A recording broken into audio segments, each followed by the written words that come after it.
And we are recording with Dr. Ammon Hillman on Sunday, June 23rd, 2024 at 2:12 p.m. Eastern Time.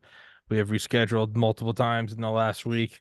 I was telling him beforehand, I'm like, sometimes this shit just happens. And I think we're both moving right now. And I know that up here in Portland, Maine, we just had a heat wave and it's a total clusterfuck. So the studio still looks normal. It's everyone watching doesn't know.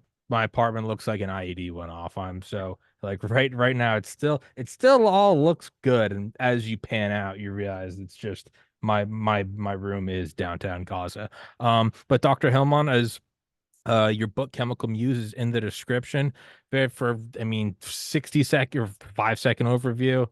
Very Terrence McKenna, Food of the Gods, mixed with Norman Ohler and Blitzed, how drugs shaped the Third Reich, and that drugs have played a major role, negative and positive, however you want to tilt it, in the course of human history. We know it is now. Anything from celebrity tweets made under the influence to, the current president and the last president both using amphetamines.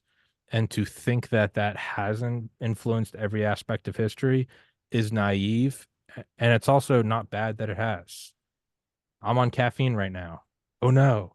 So, Dr. Hellman, introduce yourself, man. Yeah, it's nice to meet your audience, and don't buy my book for goodness sakes. You can pirate that stuff all over the place. Just if you're interested, you know what it is. This is what happened, Tommy. I was doing research on ancient drugs, and I wrote a dissertation on pharmacy, Roman pharmacy. And my committee said, "We're not going to pass you if you don't take out the chapter on recreational drugs." And scrub any references to recreational drugs anywhere else. So that set me in stone. I was like, okay, from now on, I'm looking up the dirtiest of the dirty. You Yeah. know what I mean? And I'm getting everything. And I turned that around and published the Chemical Muse Yeah. using that. But my career has been a constant fight, an uphill battle against people who don't read texts that challenge them. They don't read texts that are difficult. And this is a weakness of classics. It's a weakness of classics. There's not a lot of scientists in classics. So these medical texts just went by the wayside. And that's where I was finding all my sources. And from there, it led to Jesus Christ getting arrested in a public park at 4 a.m. with a naked boy and a medicated bandage on the naked boy's private parts. That's all in the Bible, right? It's Mark 14, 51 and 52. And you can see in Matthew and you can see in Luke, Jesus is there getting arrested in this public park with this naked kid with him. And he says, I'm not a lay-stace, right? And people don't realize that a lay-stace is a child trafficker. So as you can see, introduction to what I do is I go into the dirt and I try to find what the real history is. What are these people doing? Mm. What are they medically? What are they doing to themselves religiously? What is this? So that's me. It's and I think with most people, myself included, it'll never not be uneasy to challenge things that you've grown up with. I mean, clearly I have the flag behind me. I am biased. I love this country. Throughout the course of doing this podcast, you can't shy away from things. You start learning, the more you look into, just I mean, for beginning, the CIA, the more you start looking into Smedley Butler, the more you start looking into these entrenched interests and the idea of false flags, the idea of perpetuating military industrial just as an example, it challenges the belief of like apple pie and baseball. And you go, oh, we're an empire too. And then you learn about every empire and you go, oh, there's always empire. It doesn't mean you dislike your hometown any more or less, but it also means you don't have a naive view. Learning that Santa isn't real hurts. It doesn't mean that I don't still at 33 adore Christmas. I love the Christmas lights. I love it gets dark early. I love the snow. I'm an adult. The presents we exchange now are like socks and toothbrushes. But I love seeing my family. I love eating 50,000 calories of my mom's cooking. Like it doesn't make me love it any less, but if anything, it makes me love it more. because I've looked in the shadows, I've seen its demons, and I still ultimately love it. So to look at history, did Thomas Jefferson bang his slaves? Yes. He was also a brilliant tactician. He was also great at setting up a republic. It doesn't, if anything, it makes him more relatable. You go, oh, you go, I'm a fuck up. They stop being so Herculean and they start being dudes that you can relate to. And I think that's why I'm attracted to your work is because to shy away from it doesn't make it go away. No, no, and you're doing good. That's classical history, man. You want warts and all, Yeah. right? You don't want interpretations. You don't want ideas. Academics are full of ideas and I don't want North interpretations. Korean propaganda. He hit a No, hole in one. I'm no, like, no, show me the yeah. hookers. Right, right. You want the scene. You want Yeah. there, you want to be there and you want to investigate. I mean, it's journalism if it's anything, going back into antiquity and Mm. reporting on something happening. So yeah, I totally, totally. And you know what Tom was? Tom was a classicist, bro. He was writing, he was composing ancient Greek poetry on a regular, and you can find it in his letters and his personal letters. And that stuff that he's getting, that same stuff that bubbled up in the Renaissance, he's getting it directly through that Greek language, that Mm. ancient Greek. Love it. There's a lot of, you mentioned Christmas. Sometimes the reality is a lot more interesting and Yeah. inspiring than the fairy tale, right? And everybody knows now Santa's going around urinating drugs for deer that are flying, right? And it has to do with shamanism and stuff like Yeah. that. That's where the roots of that stuff. Yeah, Finland, what are they doing up there? You know what I mean? And that's good to learn that stuff. And when you see it with Jesus and you see it with these people that you and I thought were one way, and it turns out they're completely the other. It's the same thing that my dissertation committee did. They said it was one person, and she insisted the Romans just wouldn't do such a thing. Her imperial projection onto the sources was contaminating what was actually there when there are a whole ton of drugs and there's a whole bunch of different recreational, religious, sacramental stuff. They're doing crazy stuff. Yeah, love it. And it's almost, well, one, I mean, historically, that mindset is never in the right, shut it down. But it's also, I mean, think about, Chernobyl, even the Chernobyl series on HBO, I saw graphite outside. You didn't see it, meaning that the reactor had exploded because Soviet doctrine was that the reactors were perfect and they couldn't explode. He's like, there's graphite. As the guy's dying from radiation burns, he's like, he's throwing up from the radiation poisoning. You didn't see it. He's like, there's graphite outside. It's what it is. I think there's an important thing to remember, and it's as you discover who these people are, as you said, warts and all, at first it's challenging. It's, you start to see their clay feet. They're not these bronze gods. But then it dawns on you that that's who they were, and they're not Santa's not dying. Santa was never there. He was never coming down the chimney. It was your mom and dad. So it's not that someone's dying. My grandmother passed in 2018, and it's like, seeing her get older and older and frailer and frailer. Like that's sad. You see someone aging, it's part of life and whatever, but that's different from finding out it's not that Santa's, even though my dad did tell us that he shot the Easter bunny.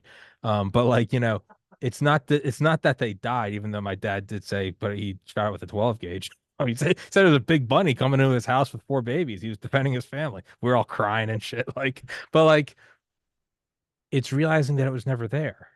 And that is it. Sure, it's, loss of childhood innocence, naivety, but it's the reality is you're just simply discovering what always was. So if we have this idea that, the founding fathers didn't have hemp plants, or if we have these ideas that these guys, in ancient Greece and Rome weren't taking psilocybin and some whatever derivative of ayahuasca or ergot plants, it's not that the grandmother's dying, it's that you're realizing that's what happened. The illusion that was given to you is not real and never was. So it's like, man up, realize it was never there. You it's an illusion. It's a blip on a radar screen that was actually, a blimp, not an enemy aircraft. Yeah. It's not that it went away. It's like, oh, it was never there. I'm an idiot. Yeah. That's difficult though if you're challenging and basically Your whole ego undercutting is tied up in that. somebody's It's very complete justification for their existence. existence. Sure. You know what I mean? It's like, oh, it's devastating. Yeah. But it's not on you to uphold their. You can be sympathetic and say, "Hey, man, I get it. It hurts, but it's also not your job to perpetuate." No, nope. Santa's. Imagine if I was talking about Santa as if he's real, and you're like, "Yeah, Tommy, you better be good this year." That's madness, right? So yeah, it's. I It's get a it I get the resistance. It doesn't justify it. no. No, and it's our duty, man. You've got the flag behind you, bro. It's our duty to bring that real, to guard those texts and that evidence. We're just like you say, we're there with the jury, Yeah. right? We're convincing a jury. We're not trying to convert. We're appealing to that very classical core, which was reason. That's why all those guys you mentioned, Tom J. That's exactly all of those guys were Yeah. token that stuff, and you can't avoid a pitfall. You can't avoid your government being challenged and overthrown if you are unwilling to worship in that temple of reason. Hmm. Any kind of propaganda can sneak in, any kind of contamination. And Tommy, that's why they had the ancient theater, right? Hmm. Ancient theater was not entertainment. Ancient theater was religious Bit true. purgation. Oh, all right. Go on Yeah. with that. Expand on that. Well, it's a Bacchic ritual, right? And who are the Bacchants? They're this culture that has incorporated the use of drugs in order to induce a maniacal or maniac state. They actually call it mania and all the stuff like ecstasy, right? You have to realize that to them, ecstasy was part of medical treatment. So you have groups of these Bacchants, and what do these Bacchants do? They use the medical treatments to enter into states of possession, right? You think actor, right? This is where Yeah. actors come from. Well, in its origin, it wasn't dudes and dudettes making money. It was people who were being infused with the presence of the God. And the head one was that oracle, Hmm. right? That purest source that was able to bring out then the words of the divinity. So whenever you have a chorus, that chorus is a religious group. And what they would do is these Bacchants would process through the city, right, with their singer singing. And all the Greeks did in Athens in the 5th century was they just oriented that procession onto a stage, right, into what we call an orchestra, right, where the dancers would come and meet and blah, boom, they would hit it. And that the purpose of everything was to purge the people. When you had people coming to the Eleusinian mysteries, a lot of people don't get this. When people were coming to the Eleusinian mysteries, there were people from all over the Mediterranean, and it was people like Cicero, completely rational, very well educated people. They would go to the ceremony, be involved over a period of time because there's fasting and there's processions and all sorts of stuff. But at the end of it, that process of entering into death and coming back, that resurrection gave one a perspective that they all said the same thing. It is being born again, and I'm no longer afraid of dying. Hmm. Right? What the one thing that you're supposed to lose? The whole trick of the mysteries is the experience causes you to lose your fear of death because you've seen Yeah. what's on the other side. So, and that changes, for people like Cicero, that's a purgation that can benefit society. To give somebody that perspective and understanding is as they saw it, a way of purging your population of things like greed, right? Which, Oh. Nobody ever talks about that one anymore. But yeah, I like the fact that you're not getting paid for your thing. I get that. I Yeah. totally get that. Well, no, Hail Satan. it's that loss of, I mean, what's the real power of lucid dreaming, right? Is realizing that none of it's real.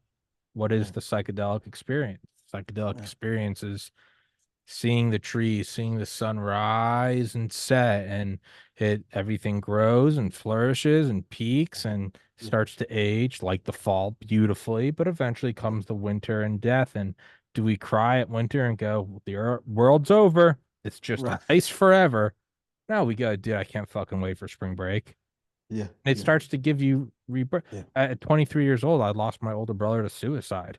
Like, Mm. man, that was a psychedelic experience. That was 4 months after I did psychedelics for the first time. So it was like these back to back. It was the theoretical that you experience death and lose fear of it, followed by the actual, you always expect to lose a grandmother, your dog gets, you don't, losing a brother to suicide is not like a normal part of life. It's something that happened to me. It happens to a lot of people, but it's not, puberty and your first kiss and it's like learning to drive. It's not a normal thing. But what it does do is it really it made me forced. Death was no longer something that just happened when I'm 80 and I'm gonna be surrounded by my family on my deathbed. No, all of a sudden it was like, dude, I'm 23.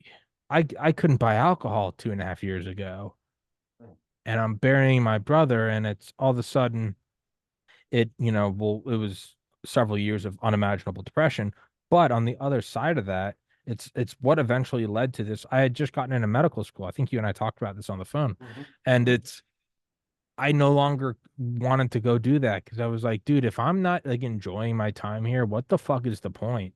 And so with this podcast, you can kind of see it manifest on a meta scale when people are like, you should cover that topic. I'm like, shut the fuck up. Like, we're all gonna die. And I've seen it. So like whether it's I don't, I no longer fear the death and the other side. It also comes down to like everyday life of like, don't say that word. I'm like, eat a fucking dick. Like, I don't care. I'm not out to intentionally hurt anyone, but at the same time, shut the fuck up. So like, but it does. So now imagine if I'm a leader. Imagine if I'm Cicero. Imagine if I'm a senator. Imagine if I'm a billionaire. That experience does allow you to start acting. You don't uphold, myths and deity. It's sure it's fun to do Santa when you're a kid, but you have no fear in upholding propaganda of the state of Kim Jong-un, can do a million push-ups.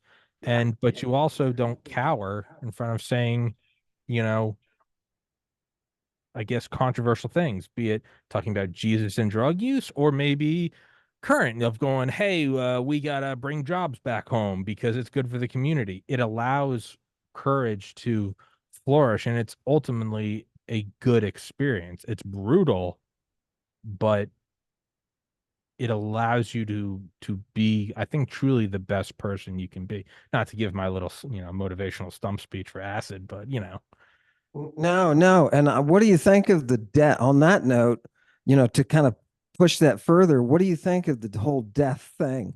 Because not only you're entering, the way the mystery works is you enter the death via what they call the thanossemone, the death-inducing concoctions they give you. So the people around you, while this process is happening, they are very much experiencing your death, Mhm. and it's known that some people didn't make it, right? And not only that, but priestesses would go nuts. And in the middle of a performance, very famously, one very famous performance, this priestess ran right out the back of the temple and jumped off. It was built on a cliff, and she Mhm. jumped off, killed herself. You're right. Not only did they bring up, Tommy, the death and have people to be interacting with death, but they also brought up the mania. And for some reasons, I don't know why, but it's very good for you psychologically to experience mania, Mm. suicidal, homicidal mania. And these groups of Bacchants, the women, when they're off doing it, remember, they're coming from hunter Mhm. cultures, right? And they're coming from these Black Sea cultures where the women are hunters of people. They hunt people in order to mate, right? Because their tribes are exclusively female. They Mm. take the male that are born and they eat them. I'm not making this up. This is what the Ooh. Greek historians are talking about when they're talking about the Black Sea tribes and the Scythians that are there.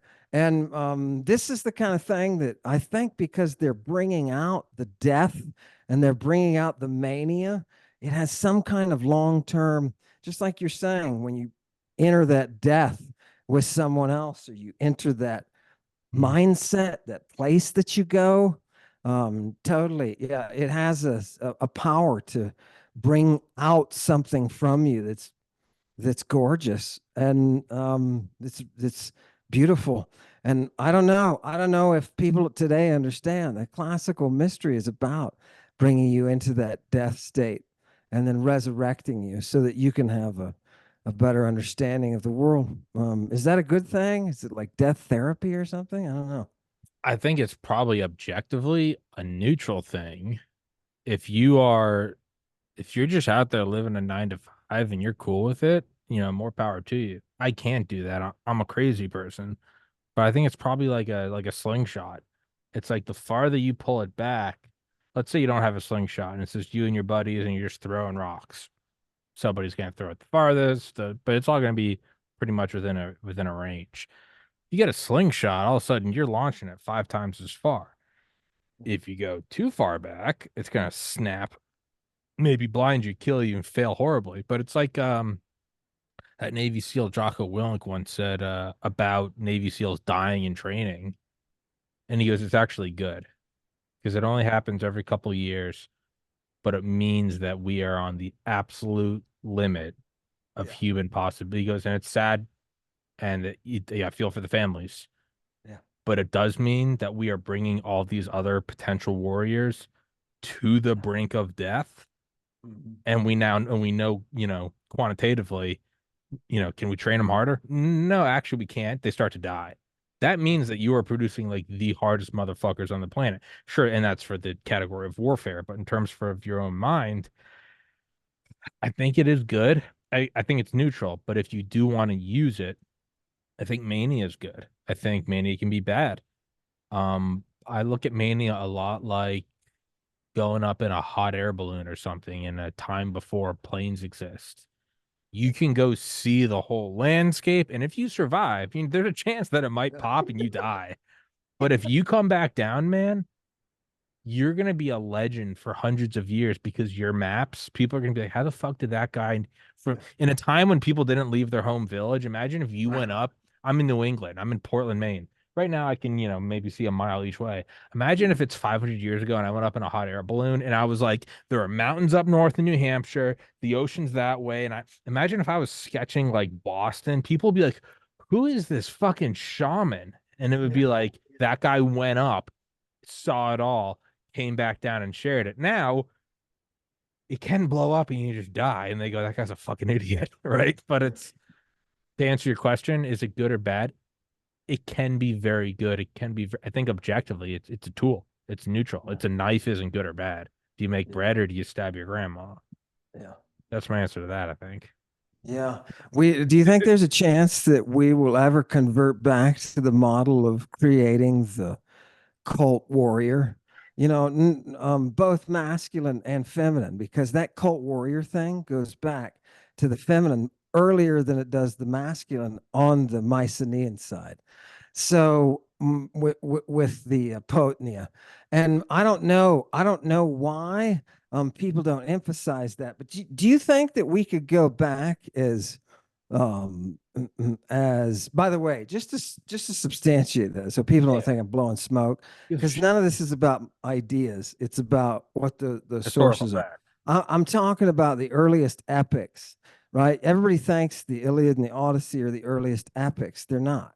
They're the earliest that survive, right? And we have records of Greek historians saying before the Iliad and Odyssey were the Argonauticas. Apparently, this was the powerful epic of antiquity, and it's about a woman, right? Who this Greek guy has to use to complete everything that he needs to do. And what is she known for? She's known for her use of drugs. Her use of drugs, right? This is the very same art that the midwives are developing through the pharmacology. Mm. So you can see this weird combining of medicine and religion, but it's coming through a female dominant source, a female rulership, right? Everybody sees Odysseus and he's wandering around. What is he doing? The whole Odyssey. He's going from one captivity to another These of these different women, Circe and Calypso. And people don't sirens. know it, but Circe tracked him down, right? She poisoned all his men, Mhm. was going to turn him into sex slaves, and then ended up trying to poison him, but he got an antidote from somebody and he was able to overcome her physically, Mm. right? Because she was causing people to enter into altered states forcefully, forcefully, right? Think of this idea. Our entire classical heritage is built upon a model of people taking other people and putting them under the influence for the sake of control. And what does Circe do with those pigs, right? That she makes of the men? She castrates them.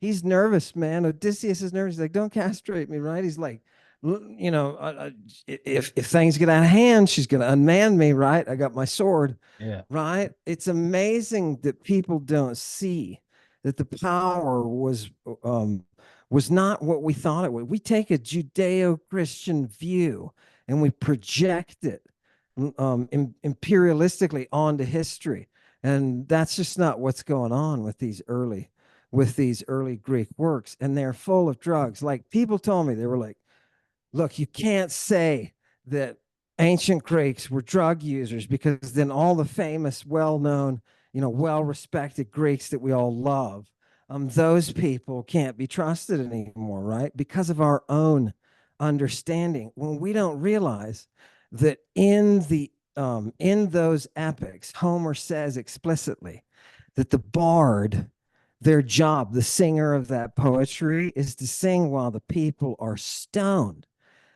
Helen shows us how that's done. She says she puts a drug that it's so strong, you could watch your child killed in front of you and you wouldn't be moved to tears. You wouldn't even register what was going on. They Mm. aren't just getting a little bit high They're and getting and listening to Homer. They're getting completely blitzed. they're And going it's to another. normal. It's It's a part. religious. Yeah. And it's coming through a female line, right? Mm. Her mother is a priestess, and this is transferred. There's divinity in their family, right? And she's got twin brothers that are divine, right? These people are this early Mycenaean culture that harkens all the way back. Long story short, to the Chalcolithic period, and so that's like 5,000 BC, and we're talking tribes of mobile horse tribes, yeah, who are bringing us a language called Pelasgian that the Greeks are all talking about, right? So yeah, cool. Oh God, I love that stuff. Sorry, I didn't mean to go No, off no, track. no, no, dude. People are here to hear you, not me. They've heard 1,500 episodes of me. They've heard all my fucking anecdotes. They're not wooed by me anymore. I'm like I'm the village whore at the pub. I'm like, you want a good time? They're like, I've been with you. I want the give me Ammon. That's the out of town hooker. They want a new ride. No, it's no man. It's so to your question is, are we gonna go back to that? I feel like we might be on the. So there's a guy I've had on before. And I'm actually gonna put down the timestamp so I can tell him. Clay Martin, former special forces guy. He's had like the craziest kind of, you know, rah like in Green Beret school, like on 9/11. We're going over there. We're gonna fucking kill them all. As like GI Joes you can get. And that guy, man, has that. You talk about like nothing is sacred. That guy has admirably gone through the entire process of learning about all of America's scars, all of its warts, and he lives out in from like total atheist to like, you know, praying to God, like, kids and grandkids. He has a pet pig, like he's out on a farm, and he has written some books about like how to survive the collapse. But I mean, he's one of the more interesting figures because it's one thing if you and I talk about like, oh, America's not perfect. It's another thing when somebody that's like gone through the ringer of like special forces selection, right? You don't get through there if you're like, half Ram Dass. If you're like, do we need to kill people? Right? They want killers, right? And he's written a couple books, but he wrote a book called Wrath of the Wendigo or Wendigo, and it's like semi-fiction, but it's my point is he talks about kind of all of it. And it's set in like 2050 America, and it's like, you're not allowed to learn about Eisenhower's farewell address. You're not allowed to learn about JFK. You're not, but he goes into all of it, and he kind of Terrence McKenna-esque talks without saying it, but he talks about sort of like an archaic revival of going back to these warrior societies. And his in it, like the religion isn't necessarily Christian, it's more like pagan-esque, but it's still like in general, it's like the warrior spirit. It's like there's the defined feminine spirit, and they go back into like the very things that existed for tens of thousands of years and survive the test of time are most likely going to come back because we're at this point of societies are so, we're a nation of 330 million. India's 1.4 billion. And it's like, I'm no socialist, but it's like, it's not working out, right? We have people getting rich off wars that their children will never fight in. And then you have like fentanyl addicts that can't get a job at a machine shop to pay for an apartment. Where it's undeniably going towards some sort of collapse or schism or divorce, and maybe not a civil war divorce, maybe a divorce from the haves and the have-nots. But to answer your question, I think we're going, and they talk about like how important in these new communities there'll be like the warrior class, both men and women, but also the psychedelic use, getting back in touch. Like there's a reason these things, right? What exists tend to persist. That quote about like gold. It's the pharaohs used it. We're probably going to keep using it as just, you don't have to like, it's just kind of what it is, right? Whether it's Christianity or pagan or whatever, there tends to be like summer solstice holidays. It's just kind of fucking what it is, right? Pyramids will always be like a symbol of power. You don't have to like it.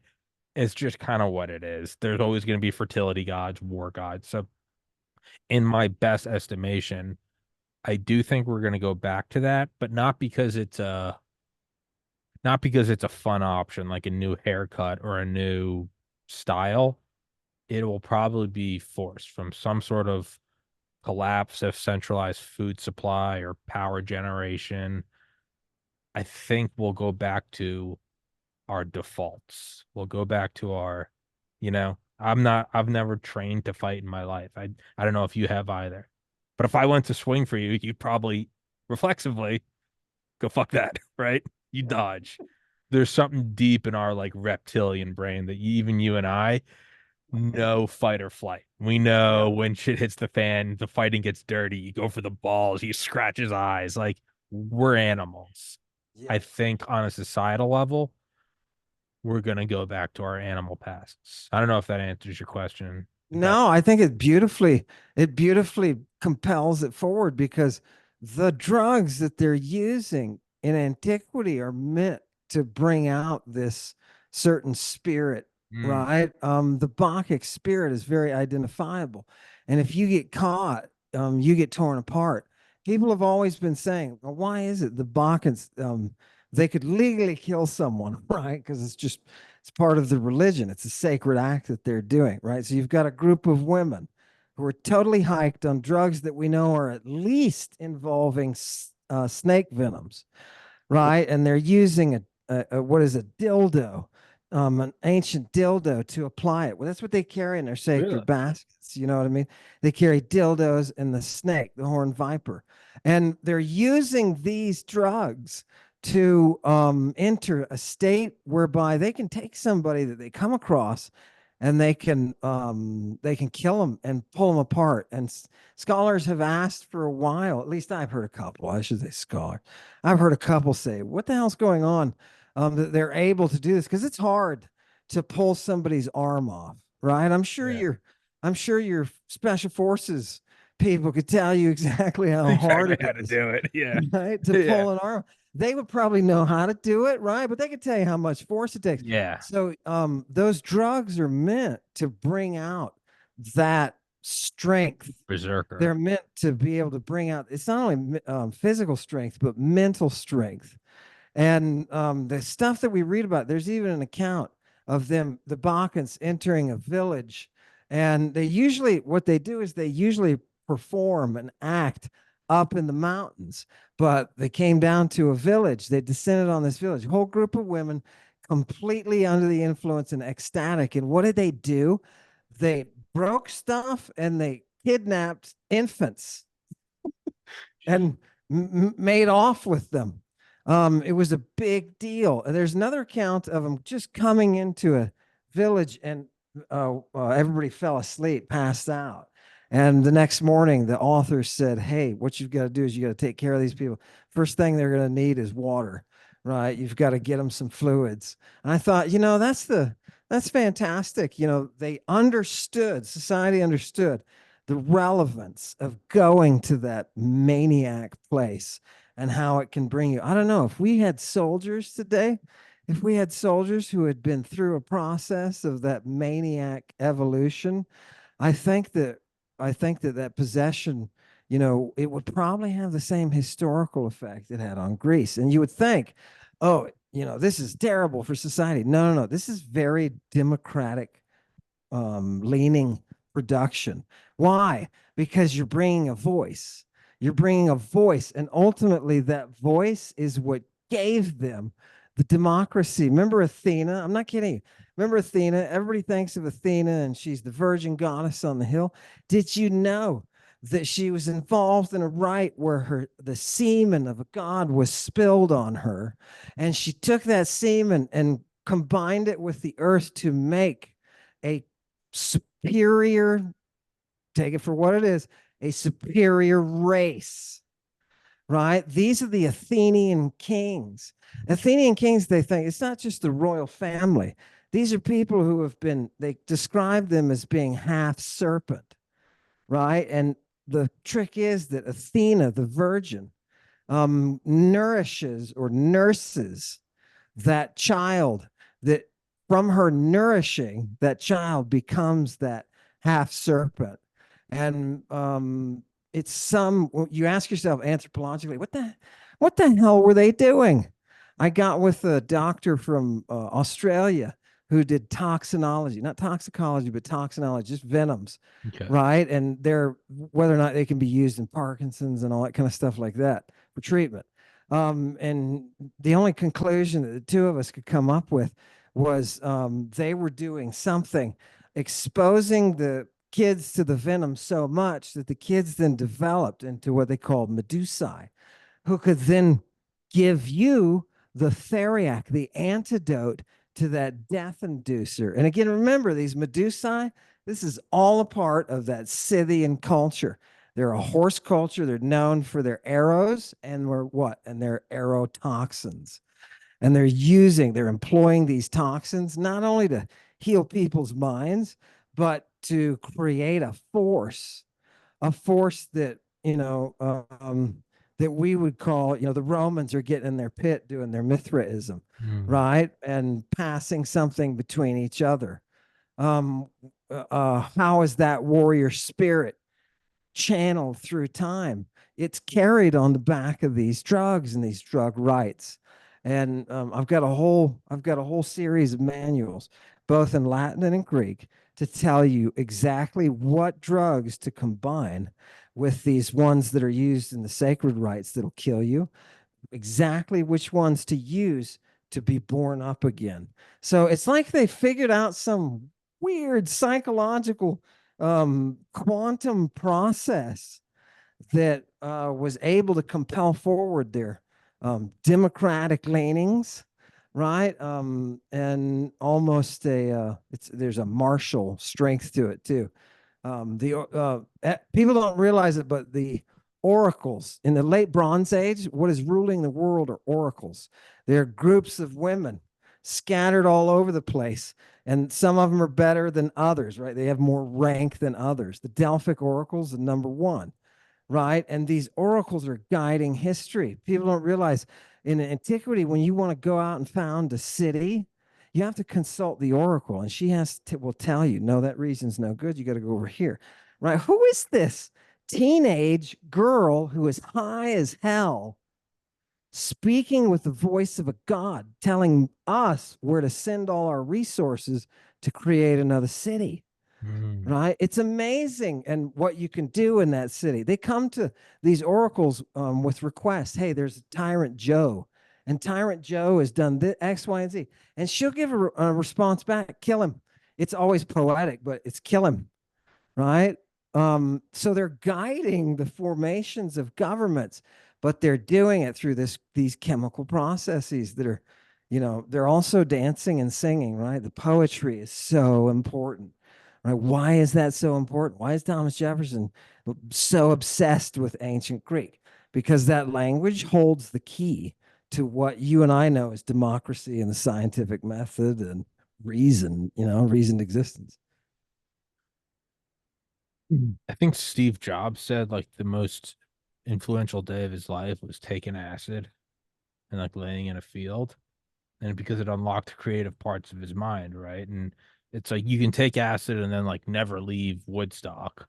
You can become like a, I don't know, a waiter at a short, a diner or so. Not shitting on waiters, but it's like you can kind of stay in the 60s, or it's like I don't think anyone would call Steve Jobs like a lazy hippie, right? I mean, by all accounts, he was an asshole, but you cannot deny, I mean, right? I'm on an iMac. This is an I like the guy made good products. It is what it is, right?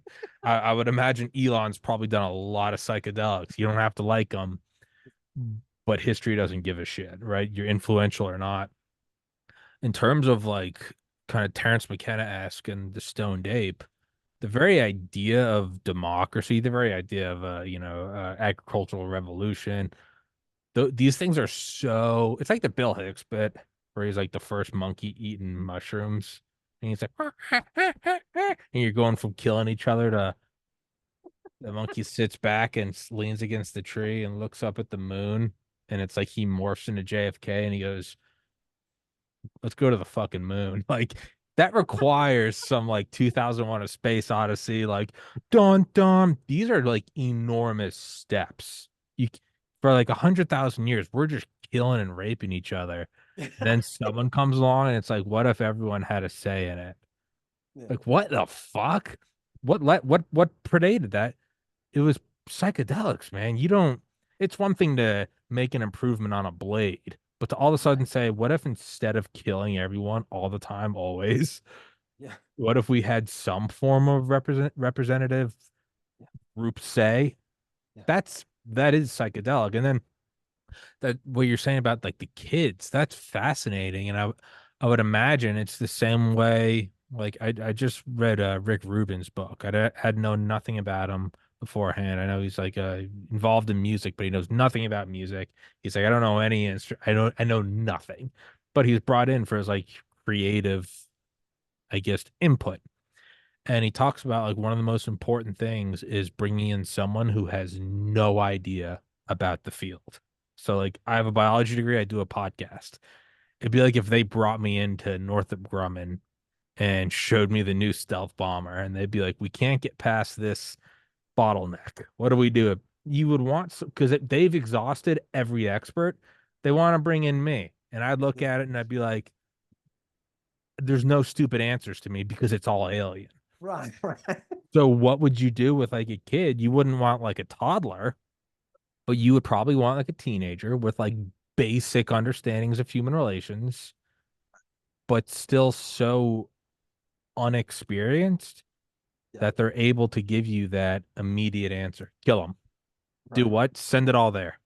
Yeah. Why? Yeah. Because, in that way, like a child can sort of just cut through all of your learned bullshit.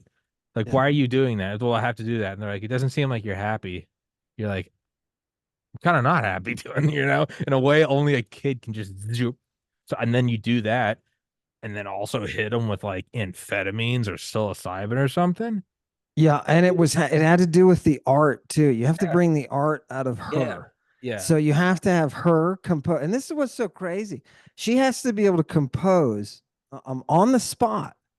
She has to be able to sing in dactylic hexameter, which is very difficult. This is not in order to just off the cuff a response that's going to come out in a very sophisticated kind of rigid old Greek. For them, they had a lot of, I don't know if it was programming. I don't know if it was in the dancing that they were doing with them. I don't know if it was in when they cut them and put the bandages on them with the drugs. And that's why their breast milk is an antidote. I don't know, because it probably has IgA and I don't know. Hmm. But they're harvesting what they called the bloom. And I know this bothers people, but they looked at life as child, bloom, and old, right? And that bloom of your life was the time naturally, reproductively, when you came to reproductive age. So those priestesses that they're picking, I was reading about the bears, they call them. They're like 7 to 10 or 11, somewhere in that range. And they go down and they fight. They actually fight in combat. And the last girl, they're all girls, the last girl standing becomes the priestess for the next year. Whoa. And because she can truly represent that huntress. Oh, I forgot. These are huntress the deities, right? So you can imagine those snipers. You know those snipers that they just got in the Ukraine. They did a couple of specials on those female snipers. My brother was a Marine, and my brother said the women make better snipers than anybody because I guess because they're calm or they don't have as much breathing. I don't know what he I explained it. I think don't get it. sorry to interrupt. The comedian Tim Dillon goes, Ann Coulter once told me, he goes, women shouldn't be in the military, not because they're not strong enough, but because they're too vicious. But well, but yeah, well, dude, imagine if you were bringing that out in the person.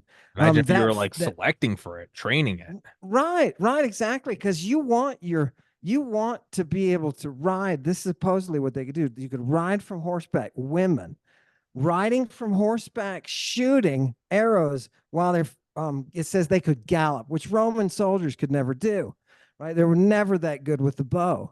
And so they're killing Roman legions, right? All they do is they ride backwards at a gallop and shoot poison arrows, Mm. right? Imagine this the skill that's involved in developing a society that's run by that engine. Women on horses with poison arrows. And what do they do when it's time to mate? They round them up. They round up people that they want to mate with. Do they kill them afterwards? Some tribes will keep them around to raise the children. It's fucking when, hardcore. when, when I read that, I was like, "Oh my god!" Right now we're having we have these big discussions about gender and about transitioning gender and all that kind of stuff, and people will naturally project their beliefs Hmm. onto antiquity.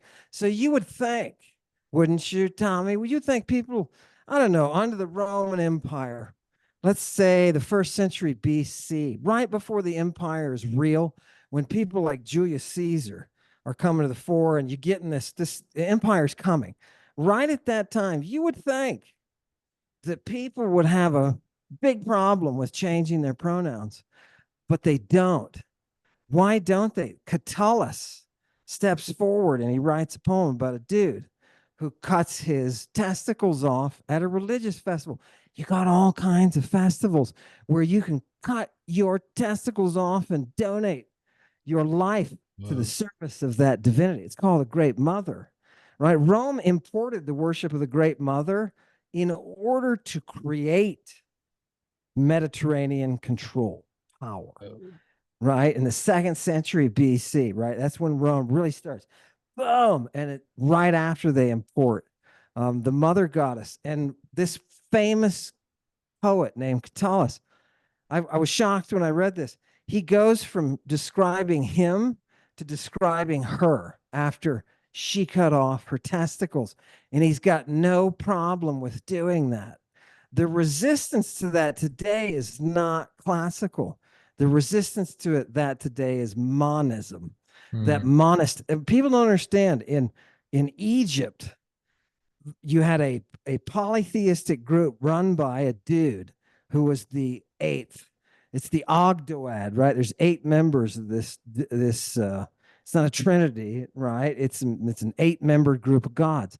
And there's in the 14th century, I think it's 1340s, somewhere in there, BC. There's a revolution against polytheism, and they set up the one God, right? Akhenaten is the one. Aten, he pushes forth that worship of that divinity, right? Tutankhamun was originally named, originally had the Aten attached to his name, but he took it off after the rise of this monotheism because they had a violent it was a destructive force to society to convert to a monist religion. And so naturally there was a backlash, and they said, okay, we're going to destroy all that monism. We're going to get rid of it, bring back the gods that we know, gods like justice. You know what I mean? Those kind of gods. And Tutankhaten was then renamed Tutankhamun, right? Because Ammon was that original Ogdoad leader. He was the original divinity. So you can see this in Western history. You can see a progression from polytheistic societies that will suddenly convert and change to a monist religion. And that's exactly what happened in Greece. It's exactly what happened in Rome. And the classical authorities, people like Julian, the emperor, they know it's coming. And Julian is screaming, saying the Christians are going to ruin your education. The Christians are going to ruin your education, and you are no longer going to worship those powers that preserved our society, the republic, right? He's saying that Republican base of those religions is what has floated us, right? It's those things. It's that Bacchic cult that brings the reform, that brings the stage, right? And it's monist religions cut all of that out. And the Romans called those monists who were Christians, they didn't call them Christians to start with. They called them atheists. The world's first atheists are Christians. Why? They don't believe in supporting liberty. They don't believe in supporting justice, right? When it comes down to it, it's the one God, and whatever that one God wants through that God's manifestation, which is always a tyrant, that person decides what is right and wrong. If you stick by nature and you just worship and honor justice, and the funny thing is they knew in antiquity, they knew that human beings had this innate temple of justice in their brains. And the funny thing is, they said, you know what happened to people's veneration of justice in the world? It was corrupted. And justice herself, DK they call her, finally left humans because of the money.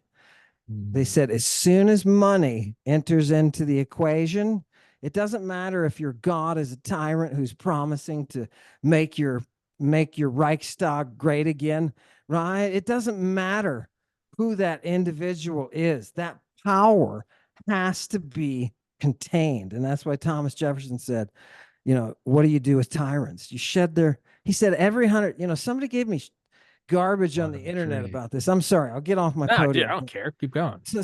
Somebody gave me garbage about the math on this. Thomas Jefferson said every 100 to 150 years, some group will rise up with a tyrant and attempt to overthrow the government.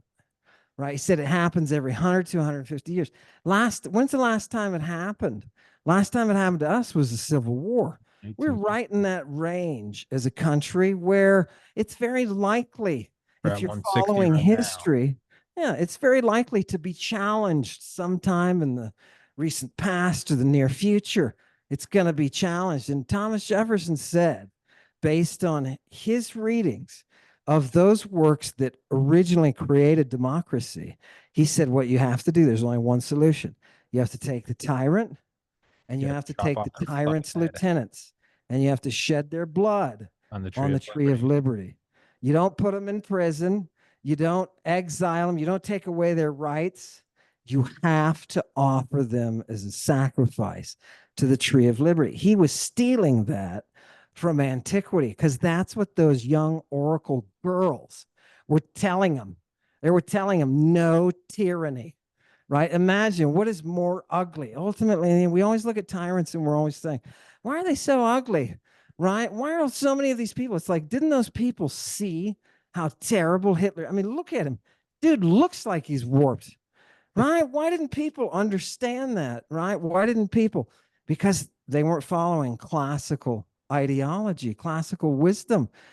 Everybody knows in antiquity that beauty does not need that greed to fulfill itself, right? There's not an emptiness in beauty that drags that tyranny down. That tyranny is that power is only just something that is necessary to fill a void in somebody who has no beauty, right? Now think about that. That sounds like, oh, you're discriminating. You're discriminating. Yeah, you are discriminating. But that society is what ultimately produced the thing that you and I are sitting here with our flag on the back wall. I salute your flag, baby. And I hope the Republic stands. I hope it does when it's challenged. That's yeah, to that seeking power, seeking legacy, that's makeup on a pig. That's an unconfident person that needs to that's somebody that like unprompted tells you how happy they are. You're like, what the fuck? And they're like, dude, I fucking love my job, man. I don't care what people say about it. You're like, huh? Like, take out your earbuds. You're like, what's up? And they're like, I don't fucking want to shoot up a school. I love my life. And you're like, what? You don't say that shit if you're I'm happy. I'm happy fucking by myself with no friends. Like you're like, dude, what? You immediately start thinking the opposite, right? And it's so but if you look at that, but that's a crazy thing to think about.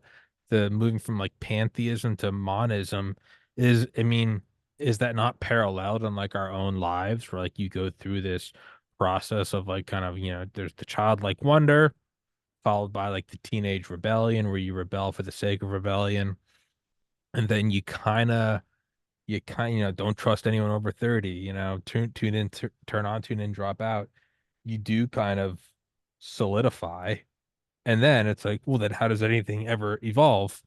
Well, you have by the time you're at roughly 30, it's like you start having kids that replenish it. And then how do you get rid of the old world?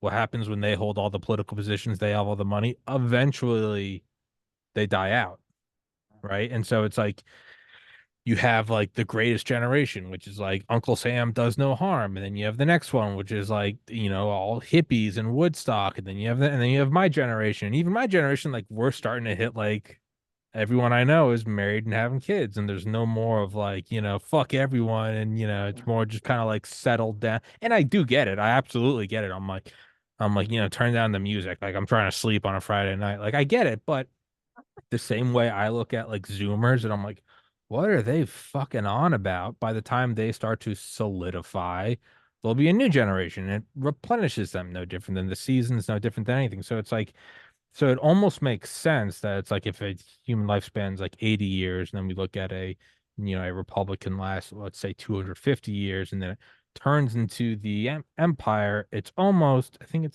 Ram Dass said it where he was like, the more insecure the fundamentalist becomes, the farther they move into radicalism because they're starting to doubt.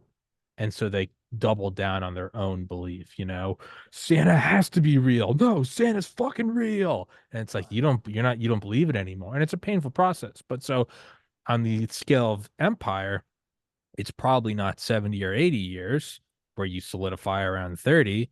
You maybe don't solidify till 300 and then you become an empire and you hold on to it and you eventually, pantheism to monism. And as you move to that centralized power, that centralized God, it's like, well, then how do you let those people come to power? I would imagine that, and this is just off the top of my head, but I would imagine if you examine I would imagine as you move to monism and that centralized power, you probably start to bring about some sort of banning of drugs. end. So by why do we let them come to power? Well, it's not that they just come to power. It's that people are no longer a couple times a year tripping balls out in the woods and communing with the forest.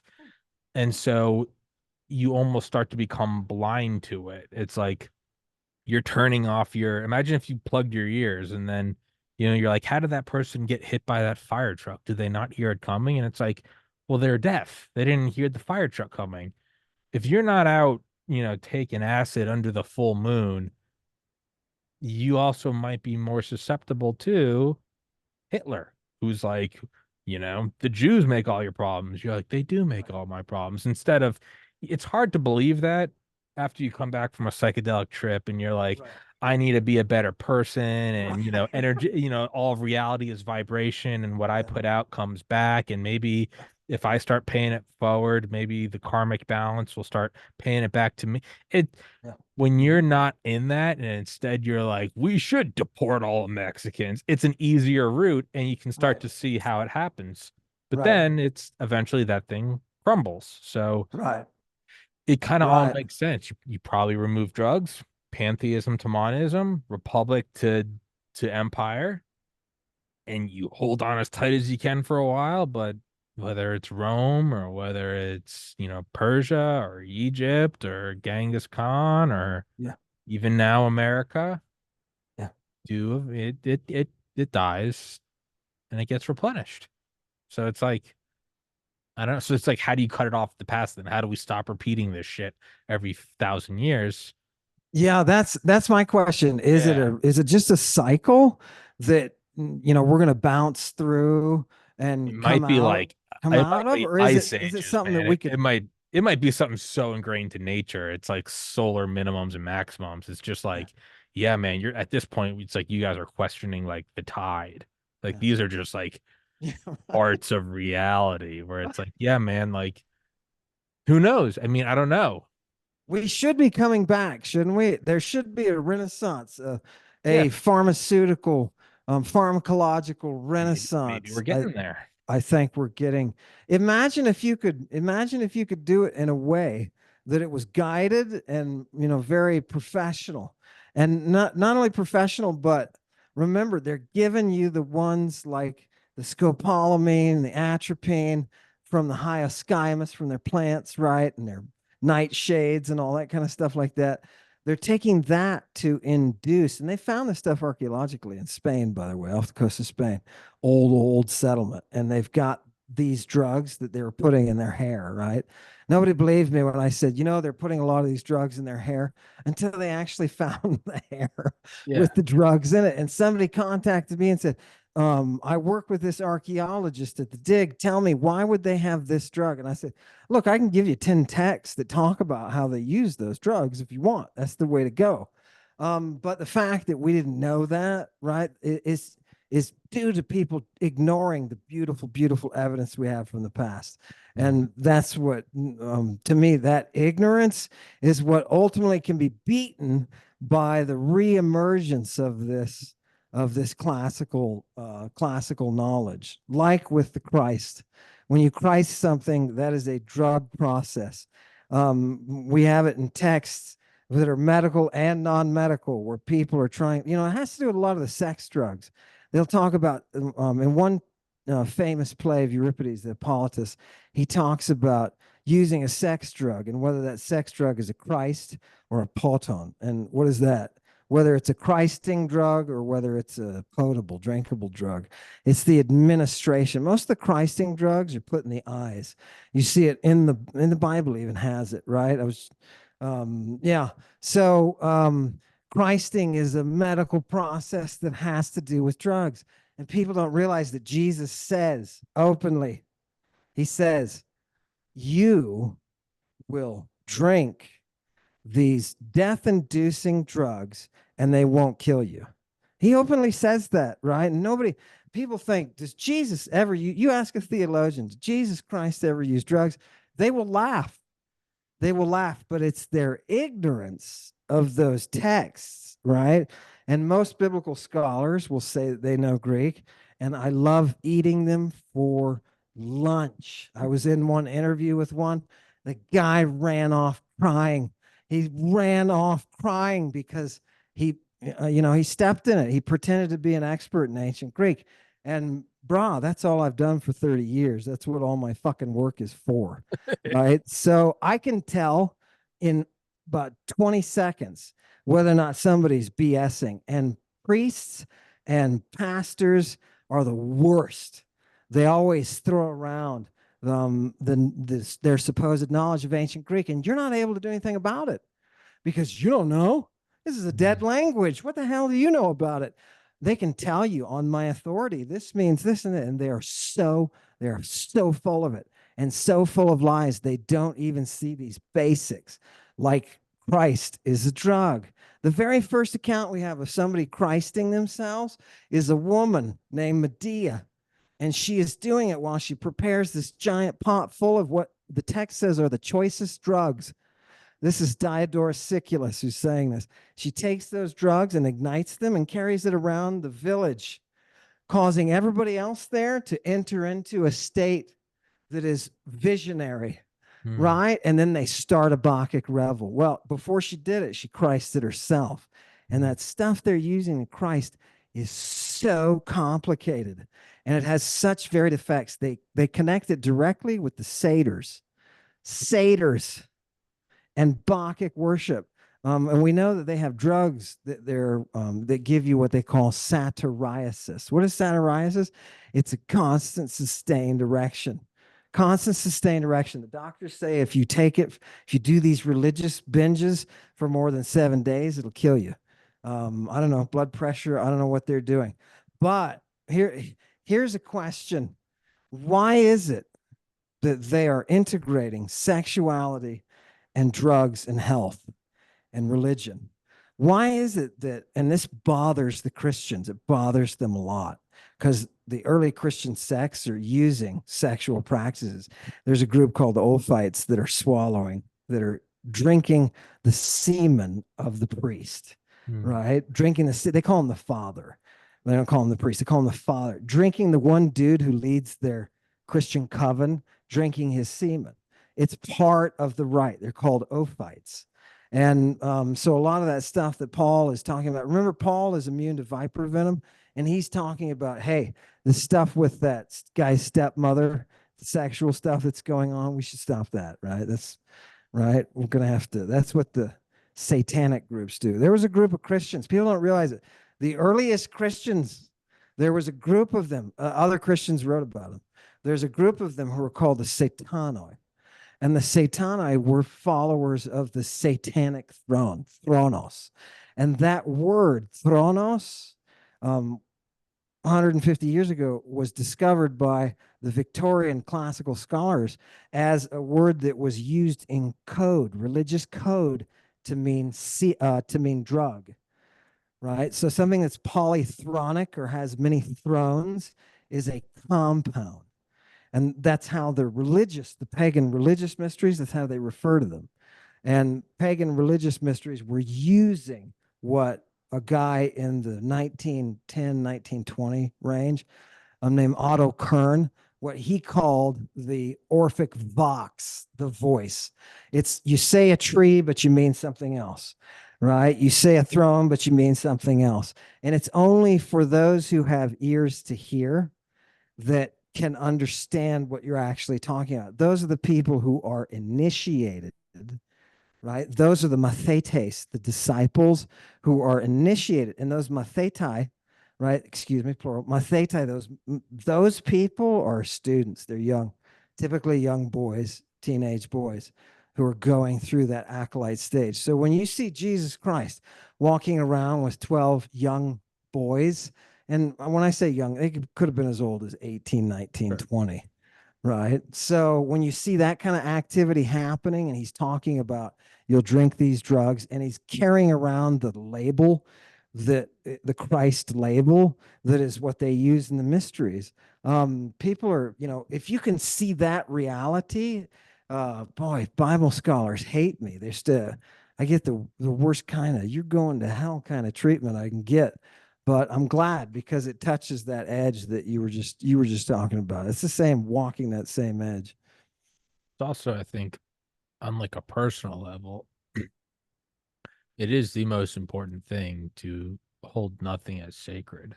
Like, and there is, sure, there's definitely a fine line, like between intentionally trying to harm people or something, right? I think, I laugh at suicide jokes because they're funny, it doesn't mean I didn't lose a sibling. Now, if someone was, coming up to my family in the privacy of our home and banging on the windows and saying, I'd be like, well, you're trying to cause harm, right? But the same reason where it's like I say the words retarded or faggot, like I don't mean anything about a mentally deficient person or a homosexual. I grew up watching South Park. That's what it is, right? And so I'll never back down from using them. Sure, I'm not going to intentionally try to ruin someone's day, but in that same sense, like you have to hold nothing as sacred. You have to just fearlessly examine things and go, what actually happened, right?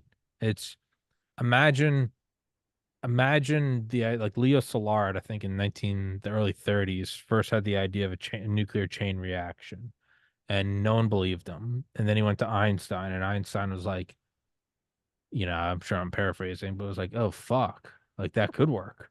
And like they went to fucking not Fermi, they went to Marconi, and Marconi was like, this is kind of bullshit. And then he made the famed nuclear pile, and then was like, oh, this is, and they had actually written letters to FDR like a couple times, and he was basically like, "Shut the fuck up, dude." And finally, when it came to Einstein and like Teller, again, I'm paraphrasing, but they went to the president. They're like, "Hey, there's going to be a bomb that could flatten a city." And finally, and then it turns into the Manhattan Project, arguably the first special access program. Throw the whole weight of the U.S. Industry behind it and use it to win the war. But can you imagine just looking at it and saying no because you don't like it? Can you imagine being like, that can't happen? And then just putting your fingers in your ears?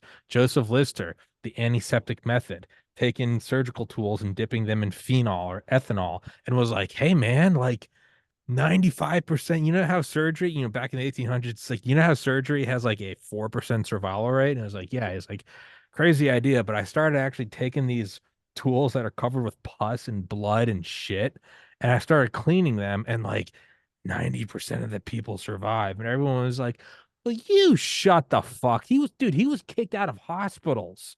He came and toured the United States during the Civil War when if a soldier was wounded, they'd say, pack it with mud, and they'd be dead by the evening. And Joseph Lister was like, y'all are retarded. And he actually went to medical schools in London, and he was such like a good doctor that they told him, they were like, he wrote in his journals, he was like, they said I could come work there, but there's one stipulation. It was like, don't talk about your whole alcohol sterilization thing. They're like, that's nonsense. And he was essentially like, eat a dick. And it's like, Joseph Lister, where did you recognize that name? Listerine. Yeah, That's where it comes from. And so that's a guy now that's very rare that he got to live to see vindication. yeah, But like that's what you get for towing the party line. And that doesn't mean that it always works. That's also where like witchcraft came from and like right. using leeches. And it's like sometimes you have misfires.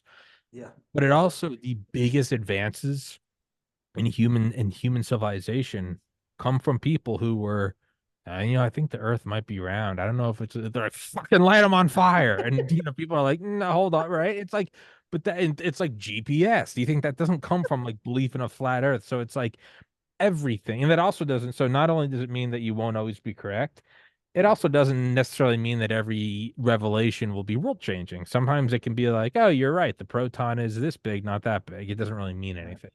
right. But that's And where your flexibility in engaging all sides, limberness. that is a direct, your limberness comes right from the museum, from antiquity. That's exactly what you have to do. We have to call in all of the sources. We have to see, we got to have one Everyone. over here, one over here, and these don't agree. But that's why we're the museum, right? You Mm, can't do that when you have a monist society that is ruled by a leader that monists have set up. You don't have any of that you're natural frozen. polytheistic kind of flexibility, right? That thing can bend, and we can, he can be more liberal and argue over there XYZ, and he can be more conservative and argue that. It comes down to not whether he's liberal or conservative. It comes down to the reasoning. Whose Mm. reasoning is going to get us closest to that safe, healthy reality? The closest dissenter, the as close as you can get to reality, right? Is Balance. yes, yeah, no, but getting close to reality. And it's the Mhm. same reason why do we tote the free market for all of its drawbacks, and there are many. There's Yeah. the reason why we point to something like American private industry and kind of make fun of, let's say, Soviet central planning. It's like, Mm. yeah, man, tell Apple to do it. Tell Google to do. They'll fucking be there in a week. They'll Yeah. they'll see the Yeah. profit model, see the incentive, and they'll be like, we are completely switching, and now Yeah. we're making these cars. And you Right. can't get that out of a central. It's the same thing with thought. If Mm. everyone's just yes sir, no, yes sir, no, yeah, and Yeah. this is it, you you pigeonhole yourself into an archaic monarchy, and you might last for hundreds of years. You eventually become a footnote in history. How do you Yeah. stay limber? How do you stay clean and bringing in new ideas? Is you go, yeah, I might be wrong. Do you know how many episodes on this show I look back at old episodes and I go, oh fuck. Like I'm just looking at old. I'm like, I forgot. That's when I fucking believed that, and it's even now. But I know I'm doing it the right way. If in 5 years I look back at this episode and I'm like, Yeah. oh, I was such a bad Oh, interview. I did X, Y. That means I'm growing. If in 5 years I am the exact same way, yeah. what a Something's wrong. what a waste of half a decade. Yeah. Right? Something's What a wrong. waste of half a decade. And that growth is what you see like in Alexandria and antiquity is you see that coming together of all those ideas, and people are building libraries. And then about 200 years, 300 years later, people are complaining, the pagans are complaining because the Christians are going down, burning down libraries. And people are saying, well, you see what he said? Julian told us they were going to do this. They were going to take the evidence and make it go away so that they could create the society that they could control. And it's the same. People used to refer to the Dark Ages. Tell me what you think about it? People used to refer to the Dark Ages after Rome really went south and divided in half, and boom, the barbarians are coming in. Oh, Germans, right? What happened for us to get to that level? We had to go through a lot of book burnings, and there were scroll burnings back then, but it's the same thing. And you were talking about that. Um, I forgot. I had a point that you came up with that came together. Oh, it was the drug legalization. Now, I can tell you for a fact, only because I have studied the text. That's my expertise. I was in the guild. I worked with the best in the country, John Scarborough. Very. He not only did the medicine, but he did the Greek as well. So he was very well. He was like a Renaissance guy that way. So I got very good training, and I can tell you from all of these texts, there are no drug laws in antiquity. There's one law that the Romans passed, and the Romans have a law that says you cannot kill somebody with a drug. That's it, as a weapon. You can't use it as a weapon, right? And Fair. it becomes illegal. It's not until the third century, it's not until the law codes that we begin to see Christianity has said, wait a minute, we can use drugs as a way of appropriation. So they said they passed the way it's described in Libanius is that roving bands of monks accompanied by a local magistrate would go onto a rich pagan's land, smell the incense that he was burning, and the people go to jail, and all of the land belongs to them now, to those monks. That's how they restructured society. And Julian was saying they're going to do this. Anti-drug laws. I've been for years. I've watched this, and it's been frustrating because people don't realize it. Anti-drug laws are just monist controls Mm. in order to take power away from that natural tendency to use the drugs to open the mind, Mm. right? You don't want that if you're a monist. You don't want people to be able to Of investigate. You course. want, yeah. No, sorry, I didn't mean to interrupt. I was agreeing.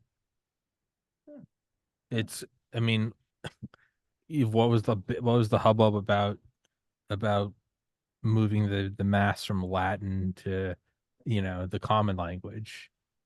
It's like the all-loving God, and yeah, I just want to be able to talk to him. You have like a small cadre of priests that are like, fucking bullshit, dude. You got to come through me. You got to come through. You got to, right? And even like early cathedrals, right? It's to capture the mind. And it's like a cathedral, very impressive. They're beautiful. You can only really do that though when you don't have access to psychedelics. You take psilocybin, you watch a sunrise, you'll bring you to tears, right? I've never been to the Vatican, and I'm sure it's fucking great. I highly doubt it holds a candle to a pop brownie and looking at the Milky Way, right? And so that's like the beginning of like gatekeeping. And then so you start making and it's like, all right, well then what about mass? And it's like, well, I want to be able to read the Bible and interpret on my own. And they're like, fucking no way, dude.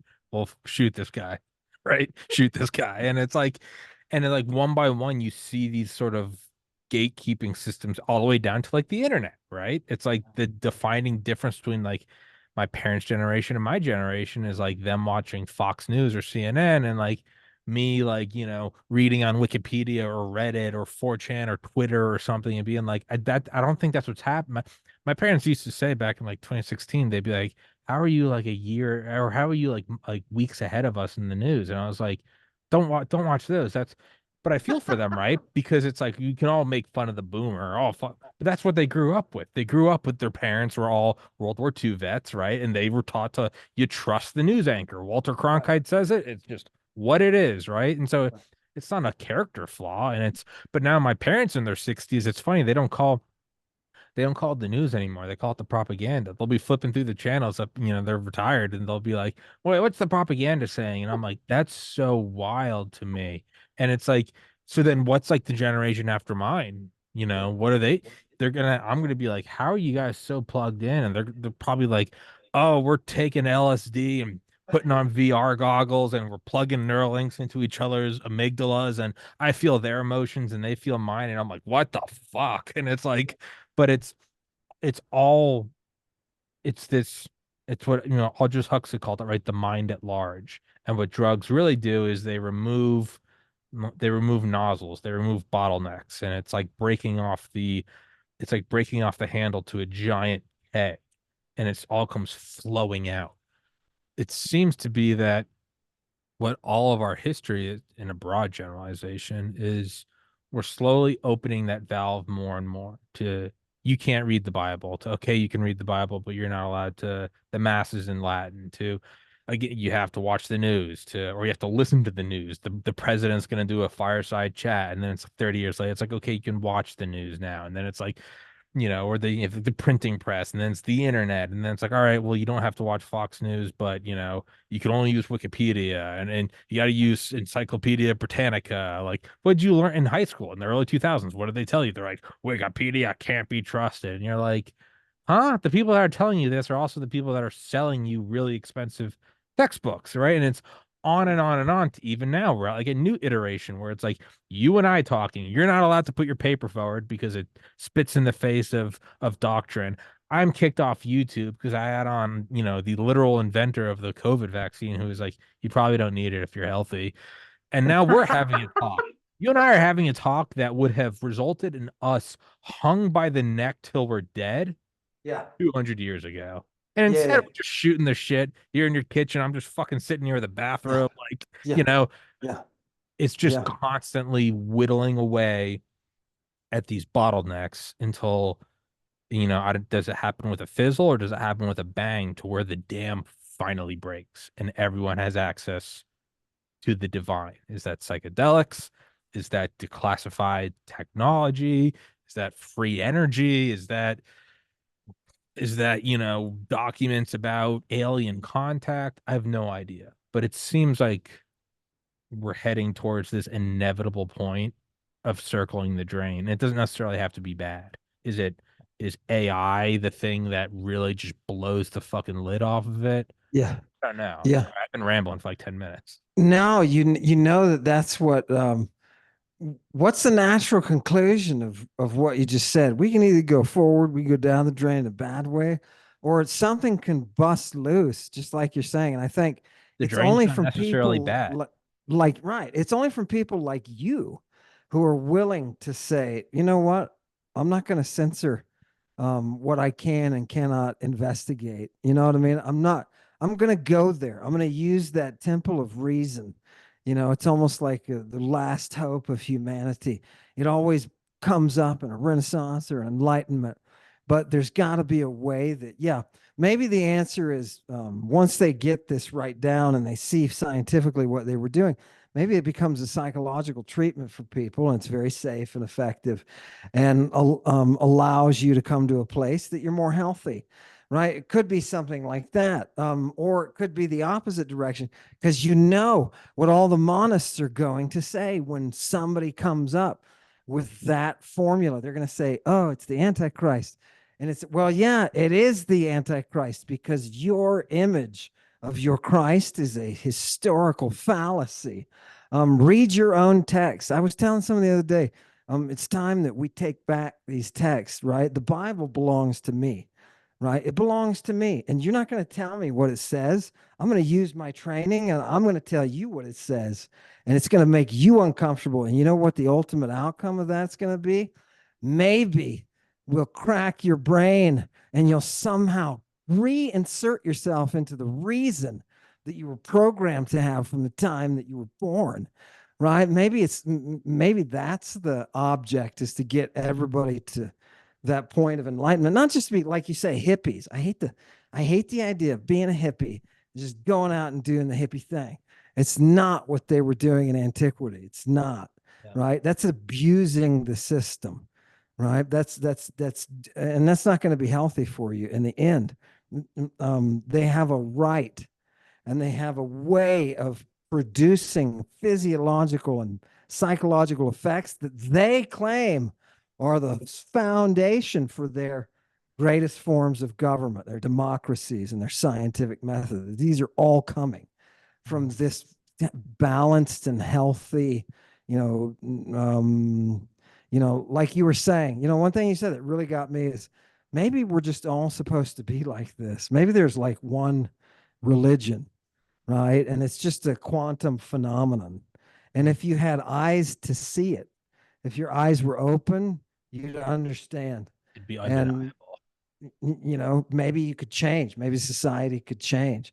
I don't know. Get the CIA, tell them to get this stuff ready and to have it in whatever way we're going to bring it. We got to bring it and heal people. By the way, and I'm kind of not joking here at all, because Galen says, and he's the personal physician of Marcus Aurelius, and he is giving Marcus Aurelius the Theriac.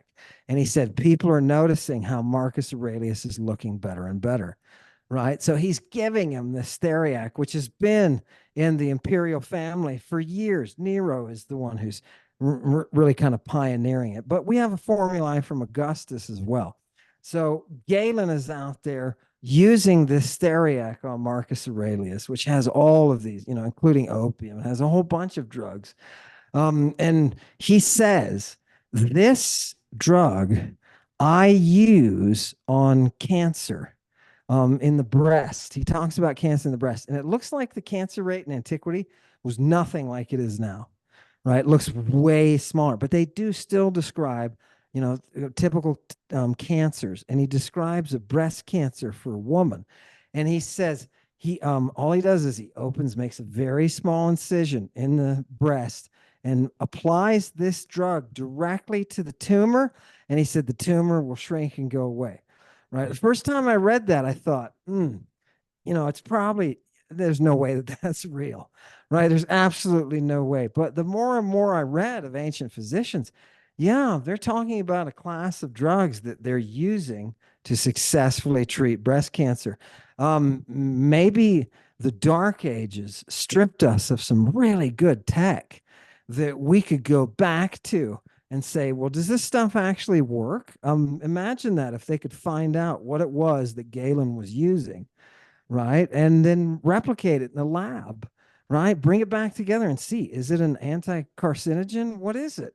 That's the kind of stuff we lose over time when we give ground to the people who burn the libraries.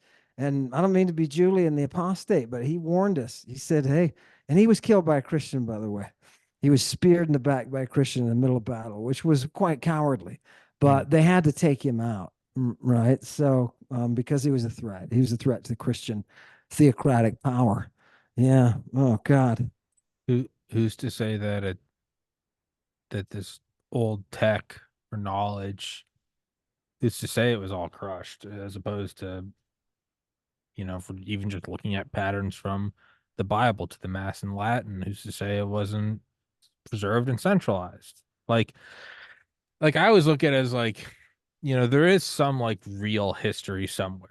Maybe for all of the world, maybe even just for the last 70 years. There's some probably not even on a computer, so it can't be hacked. There's probably some like, you know, there's probably some like spiral notebook somewhere that's like, all right, so we let Pearl Harbor happen. We killed JFK. We did 9/11. Like, someone has the real docs somewhere, right? Because as much as they don't want you to know, they want to know, right?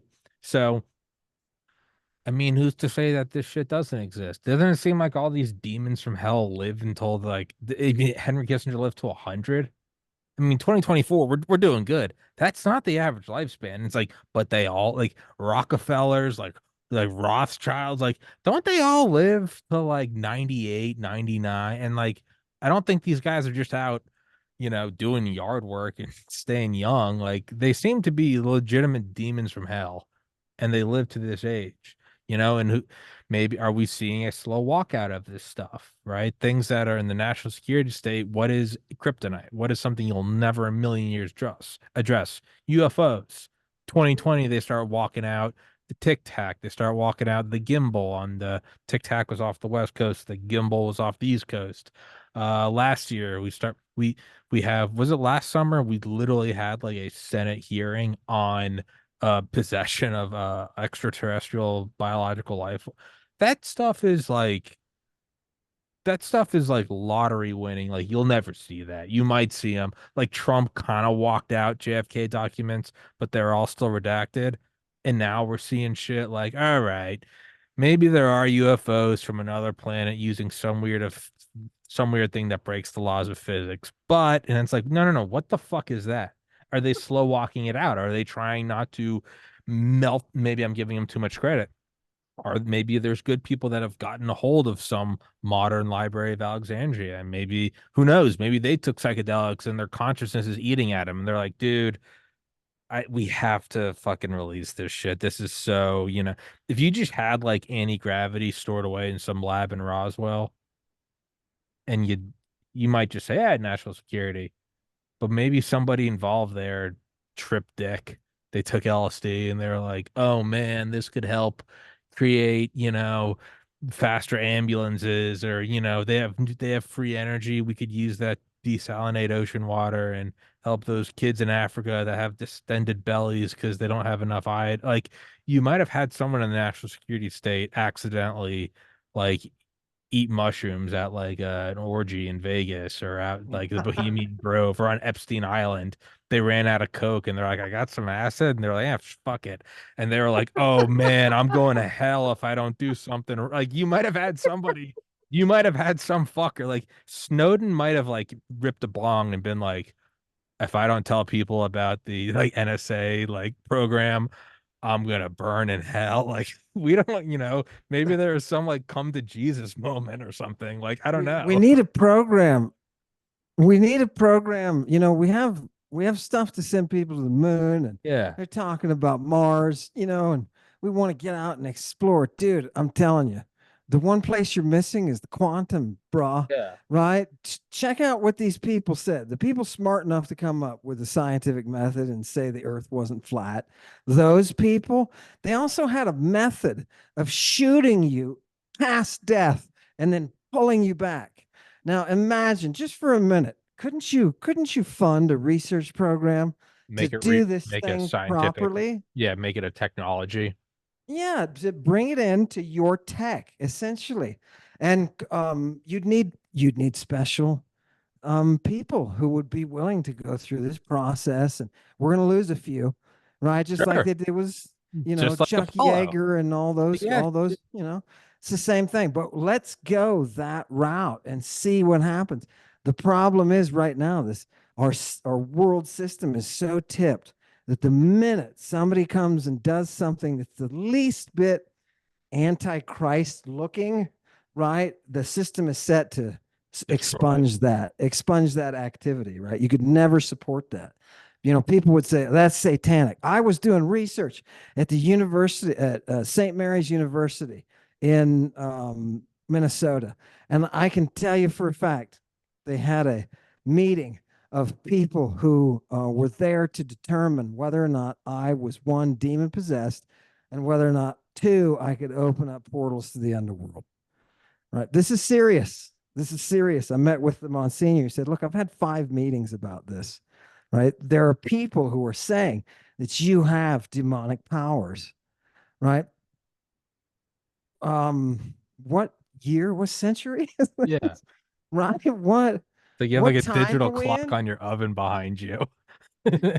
And they're like, he is the winged serpent from antiquity. You're like, what the fuck? We're doing a Zoom meeting right now.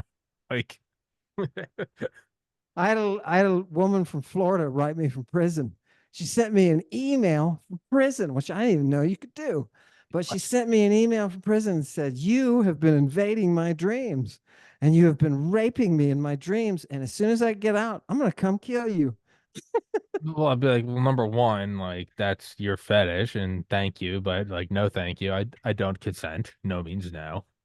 But also, like, that alone, that just destroyed her parole, right? Yeah. The only proper Warden scanning response those emails. yeah, the only proper response to that is to go with the wave. People would say, Lean in. expose the delusion for what is. No, forget that. That's no fun. Go with it and write her back and say, hey, you do that, and I'm coming for you tonight, baby, in your dreams. I'll fucking it's when Tim Dillon, my favorite comedian, said about like out crazying people. He's like, when somebody comes up to you and they go, you know, they're like 9/11 was an inside job, and someone else goes, the planes weren't there, it was projections. He looks them dead in the eyes and he goes, the towers are still there. The shit never happened. September's not real. He's like, you gotta out crazy you can't reason the crazy. You gotta go fucking crazier. You got to be like Herman Cain died 5 years ago. He's the new Republican nominee. We're bringing him back. Like what? Like there is no rational. Yeah. So I'm gonna come kill you. Be like, I'm gonna fucking kill you tonight in your dreams, bitch. You know, wear that red dress I like. Like you gotta be like, yeah. You like, I know this. I know this. Yeah. No. There's no way to. And hopefully it's like that mirror sort of it's dividing by zero on the calculator and it says error. That's probably the best shot you have at sort of like freezing their mind to a brief moment where she's like, this guy's crazy. Like you got to have her be like, this guy's crazy. Because then there's a brief moment where she might be like, oh, maybe I'm being the crazy ex-girlfriend. Like, that first moment you realize you're like, oh, I'm that boyfriend. Fuck. Oh fuck. I fucking sent her a text. Damn it. Shit. Right. You got it, man. You're such a renaissance. You're such a renaissance magician that you picked up right away. That's exactly what we got to do, Yeah. man, to heal these people. To Yeah. take them beyond. Push that. Put you want to drive the car like a lunatic. Push that Give me the accelerator wheel. all the Yeah. bottom. Push Yeah. it and Let's watch what fucking go. happens. Let's go. Yeah, maybe you can do that with, people are like, we should ban, psychedelics. Be like, no, I'm with you. Let's ban everything. We gotta ban aspirin. We gotta ban all drugs. That might be the only way to do it is like escalate to de-escalate. Be like, Take I'm us. with T- you. Let's ban everything. The internet's got to go. Be like, Take what? us back to having to dig it out of the ground and having to, what I mean, Yeah, interact with it in the environment. Take us back to that. You know what I mean? yeah. And I'll bet you we would redevelop those same. People used to ask, why is it that how did Romans figure out that you could take the perianal gland of the beaver and create a headache killer? Right. And it's only because the beaver eats the willow bark and it's Uh-huh. salicylic acid and all Salsa, that good yeah, stuff. yeah. And how'd they figure that out? Right? You realize you and I would never do that today. You and I wouldn't go out and experiment with different parts of bodies of poisonous animals or any other animal. I wouldn't bite the perianal gland off of a beaver anytime, right? I wouldn't think about doing that. But if you put us back into nature, is that our propensity to go ahead and form that natural bond and to learn? Oh yeah, you can burn that camel's poop, you know what I mean? You can use it for X, Yeah. Y, and Z. You Yeah. know, I don't It's, know. you ever seen that meme where it's like, hey, it's because isn't it like to get ayahuasca to work? It's like you got to take an like a MA or a monoamine oxidase inhibitor in order for the thing to work. But it's like Yeah, that's just so it's like you have to take these two chemicals found in the right, Amazon where there's like right. 100 trillion novel chemicals per square meter, and it's like and like most of them are poisonous. Somebody's like, Yeah. hey, fucking pour one out for all the apes that died just eating around. Bill, hey, eat that vine. That one wasn't it. You just check it off. You're like, all right, next. It's fucking next. And finally, it's like someone does it and they see like the fractal, like the chrysanthemum, and they see like the pyramids floating in the sky. Like, there it is. It's that one. But like, there's just a pile of dead apes. You're like, we lost a lot of good men. We lost a lot of good men. It's, but that is that what you do? Like, is that, or I mean, do you spend so much time in nature and do you take so much psychedelics that maybe it's not trial? Maybe there's some weird like magnetic pull to something, maybe I don't know, maybe psilocybin affects your vision. Maybe, it's like what they say about like I took the MCAT in 2013 and they actually do teach you. They're like, go with your gut. If you don't know a question, go with your gut because you've spent hundreds of hours of studying. Something deep in your subconscious is saying, choose this. You don't even know why. And you might not realize why you did it till months later, but it's like, go with your gut. If you're truly confused, go with your gut. Maybe there's something like that. Maybe it's like there's just this weird, you're walking with another guy and you're in the woods and there's just like, you see like a particular vine that's like a little lighter green than something else, and you're like, I have a sore throat. Fuck it. And you just bite. I mean, and you probably die, but it's like maybe there is something where it's like they said like people that were like stranded in rafts in World War II out in the Pacific, they would start eating fish and they would all start craving the eyes of the fish. Like just like the grossest thing. But it Wow. really would have turned out is like fish protein is all well and good, but it's pretty bland and it's just protein. The eyes had vitamin A, like vitamin Uh, D, all the shit they were deficient in. They had no fucking idea. You got all these poor GIs that are out there. They're not biochemists, but right. their brain knew. They're like, hey, bite that eye. Like, all Right. right, sure. Like bleeding a fetus. Yeah. Who would have known it? What But the fuck?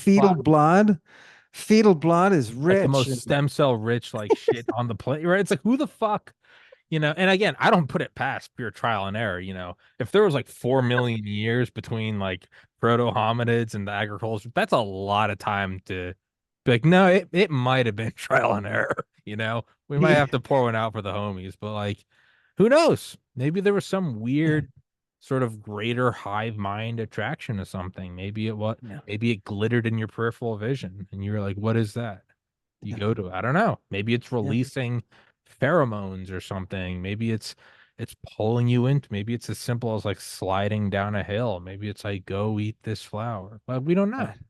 And They had a is that mother Gaia interacting with you as just yeah. you're not separate from the world. You're No. mobile and you have Yeah. feet, but like you're no different than a tree. You Yeah. don't your roots aren't planted. Like it might be something so in 100 years, we might look back at this as silly as we look at Joseph Lister. People are like, you like don't use cleaned utensils. In 100 years, be like, man, people are really used to just pay corporations trillions of dollars to develop drugs. These fucking idiots. You're supposed to eat mushrooms and then go sit naked in the woods. That's how you find the cure for cancer, you dipshit. You don't need Pfizer. Eat this. Go stare at an oak tree until you see God, and then a Yeah. chipmunk will tell you the cure to arthritis. Like it might be God's like you have fucked up the Garden of Eden so royally. Like Yeah. Yeah. Beautifully said. Beautifully said. Because it's almost like the Orphics said we are children of earth, right? Children of earth. And I never, I thought, okay, that's hippie-ish. You know what I mean? It's yeah, hippie-ish. But no, everything that they were doing was like your interaction with everything around you is part of nature, Mm. and you are not outside of that No, nature. you're not. Nature is an other. Yeah, that's yeah, I kept you for I've kept you for 2 hours, so we'll wrap it up, and I gotta do some more moving. But I was gonna say, I remember the first time I did mushrooms, and the whole thing was beautiful or whatever. But I had come back. I was going to the University of Georgia, and I had come back to Athens, and for the first time ever, I had a flip in my mind where I used to view, because I had always grown up in cities or the suburbs, Atlanta, suburban New Hampshire, whatever. I had always viewed going to the woods as like this weird alien thing. It's like there's supposed to be sidewalks and cement and street lights and land is, ordered into these grids of city blocks. And I remember coming back from doing mushrooms in like the North Georgia mountains and realizing that the city was an aberration. The world is it's messy. There's hills, the elevation changes, there's water and rocks and coming back to like these cookie cutter plots of homes, like that was alien. And that was maybe the first I was 23, that was maybe the first time I realized that oh no, like nature isn't the great outdoors. Like no, like it's more so like the weird indoors. Nature is all of this. And I think there's probably more answers than not in that. Like we're not separate from you look out of the woods and you're like, oh, that's the wilderness. Like, no. That is home. I'm in this weird geometric rectangular room with straight walls and a flat ceiling. Like this is fucking alien, right? It should be curved and warped and everything. Imagine the difference. Imagine the difference between your apartment or house and the caves, Yes. right? Euripides went, whenever he wrote his plays, he went to a cave to write his plays, and his mother was a root collector, which is just another way of saying just a total expert with different botanicals as drugs, right? And he's going back to this tradition. Pythagoras very famously had a beautiful cave that they had choruses in, and it's got water in it and an open up ceiling, so the shaft of light comes down. Yeah. It's like a cathedral. It's like a natural cathedral. We were far longer in those Hmm. environments than we've been in boxes. Maybe that's part of our insanity, bro. Yeah. Maybe that's, I don't know. What do you, now I'm sounding like a friggin' hippie. No. It's don't attach titles or good or bad to any of it. It's no, it's again, in our lifetimes, this is normal. I'm in an apartment. I grew up in a house. My parents have a house. My grandparents had it. All it takes is 5 or 6 generations for you to trick yourself into thinking that is eternity. You look back to black and white photos of your great grandparents and they're in a home and you're like, yeah, it doesn't mean it's bad. I like having a home, but it does mean that like this probably isn't normal. Like, you like I shave every day. I like being clean shaven. Whenever I go like a week without it, I'm always like, this is so weird. I'm like, no, that's what you look like. I get a haircut, I put some gel in my hair, I put on a polo. Like, this isn't normal. You should be scraggly. I shouldn't have a shirt on. I should have sunburns and scars. Like, that is where Yeah, your walls shouldn't be perfectly straight. Like no. this is, and again, it doesn't mean it's bad, but what it does mean is like the same way if I didn't shave for a week and then grew a beard, I wouldn't look at myself and say, you're ugly, you're imperfect. I would just say, like, oh, this is my natural state. In that same way, doesn't mean that homes are ugly or imperfect or evil. It just means understand, like, your entire body, 99.99999% of your genetic line spent time under the stars with grass under their feet, like homes and windows and doors and shoes and razors. This shit's also like not normal. Like we're No. supposed to smell like dog shit. We're not Yeah, supposed yeah, to shower.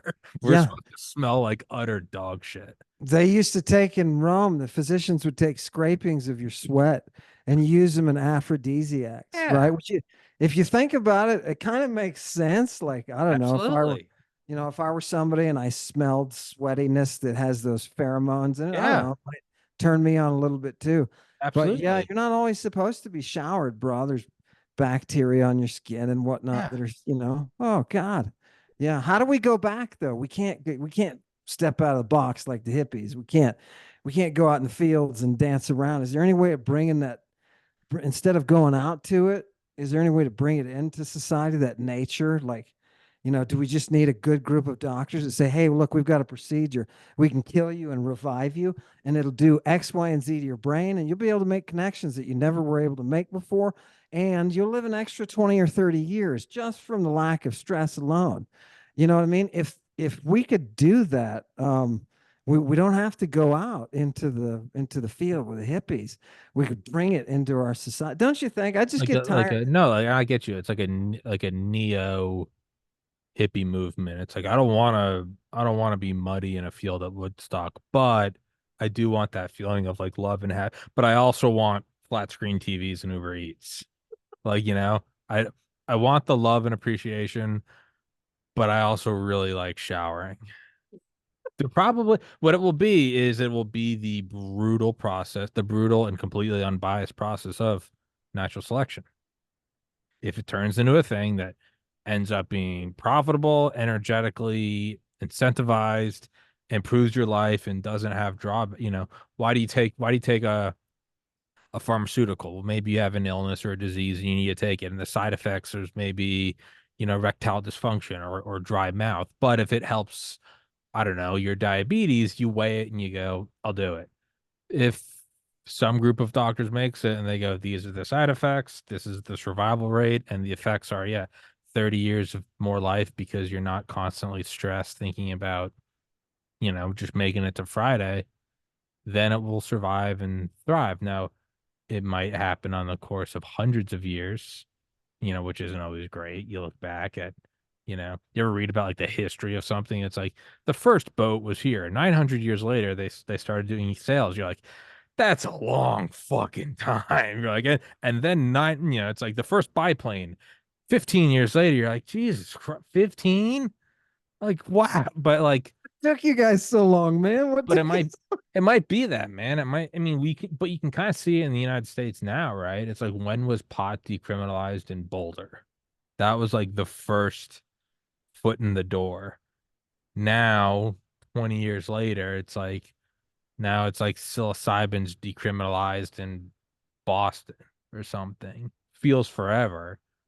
But after 100 years of this, you might be like, oh yeah, that was the long, you know, return to drug use. It took a century, but no longer, no more or less than we look at the Industrial Revolution. It's like for 100 years, kids toiled in textile mills. We're like, yeah, that Yeah. sucks, but Imagine if the great leap forward is for us to re-embrace psychedelic or psychotropic that's a drugs. 1000% what it is. It's the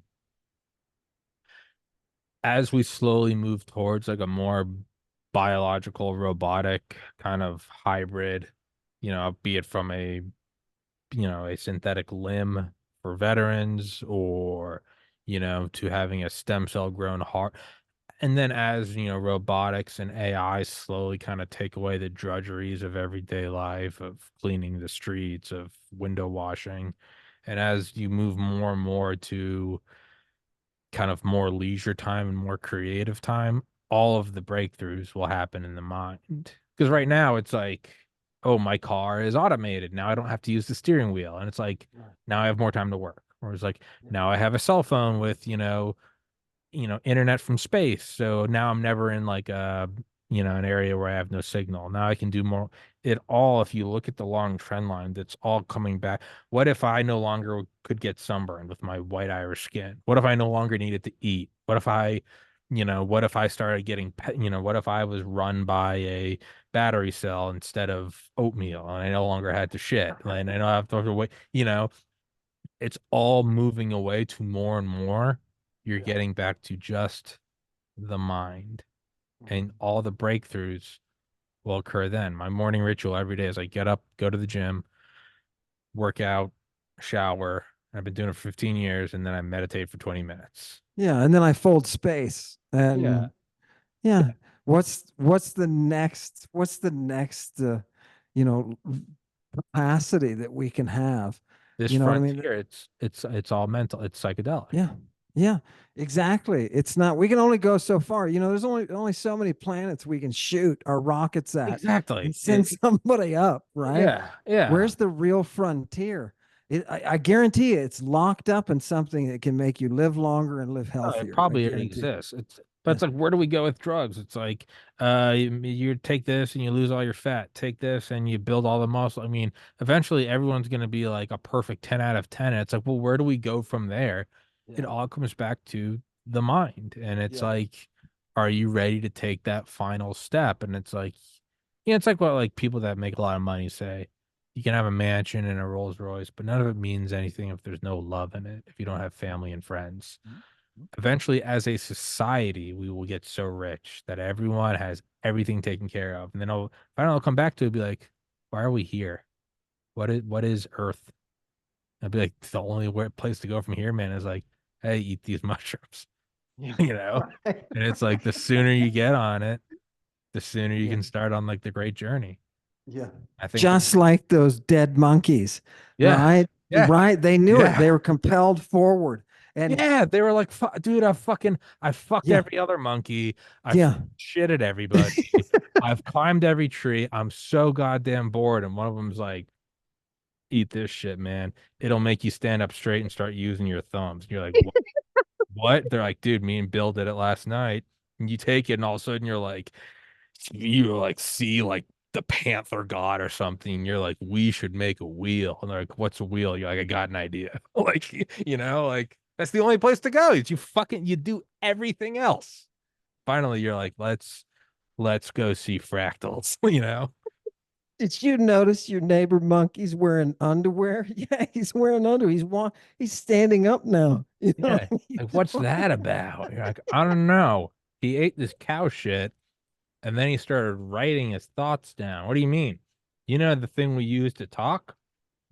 He put it on paper. So in a way, and then he died. But I can still read his writings.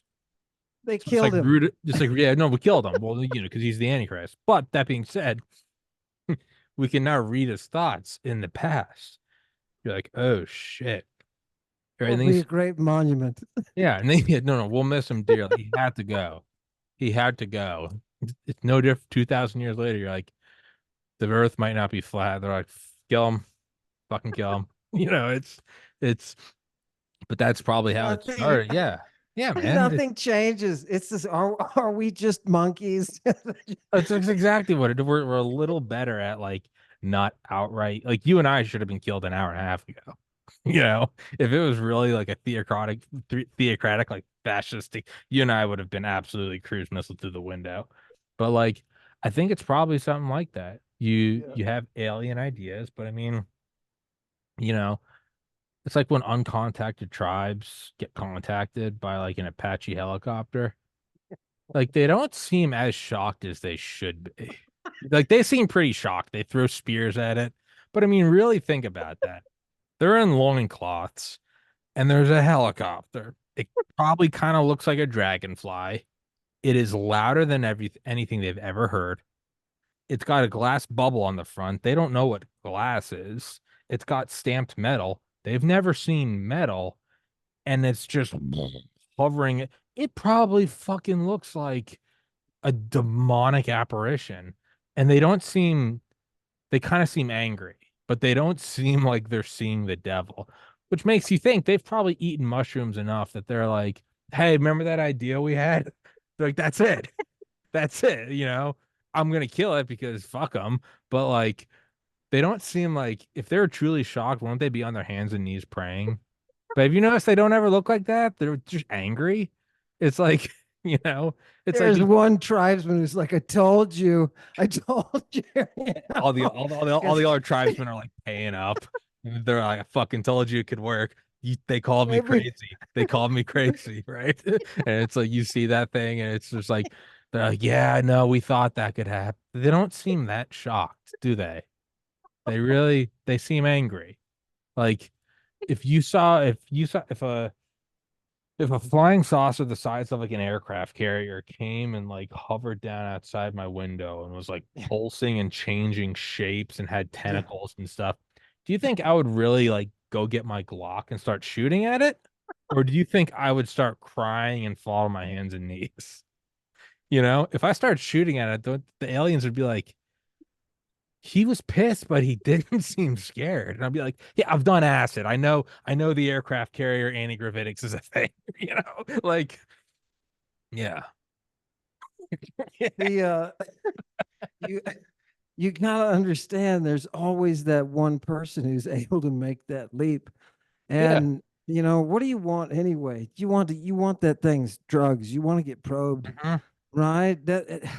It's the visionary. Why is it we celebrate the visionaries? And then I don't know, is it profit that just cuts them off? I don't know. Mm, Something just cuts off the visionaries and say, no, this is dangerous what you're doing. The tech is dangerous.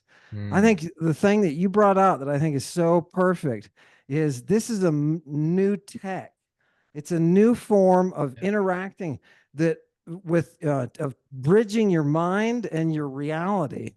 And they've been doing this. They did this in antiquity. We have the resources to do it. It's a rediscovery. Why don't we? I It's don't know. Somebody rich will always find a way. Somebody contacted me and said, "You want to talk to this person? Blah blah blah. Real rich, and they're interested in X, Y, and Z." There will always be the resources for somebody to say, "Hey, there may be something here and we mm, should investigate." And I think that's the only thing that keeps pushing us forward. sure. Because if the ideas that are out there floating in the air in 2024, if they really get going, you and I will return to a place of being put behind bars. Mm. And that mindset, people think, oh, that's from antiquity or that's Middle Ages. That's never going to come back. No, it could No, happen. you have to realize it's out there. My career was sacrificed on that altar. Yeah. Right? People were saying he's demon possessed.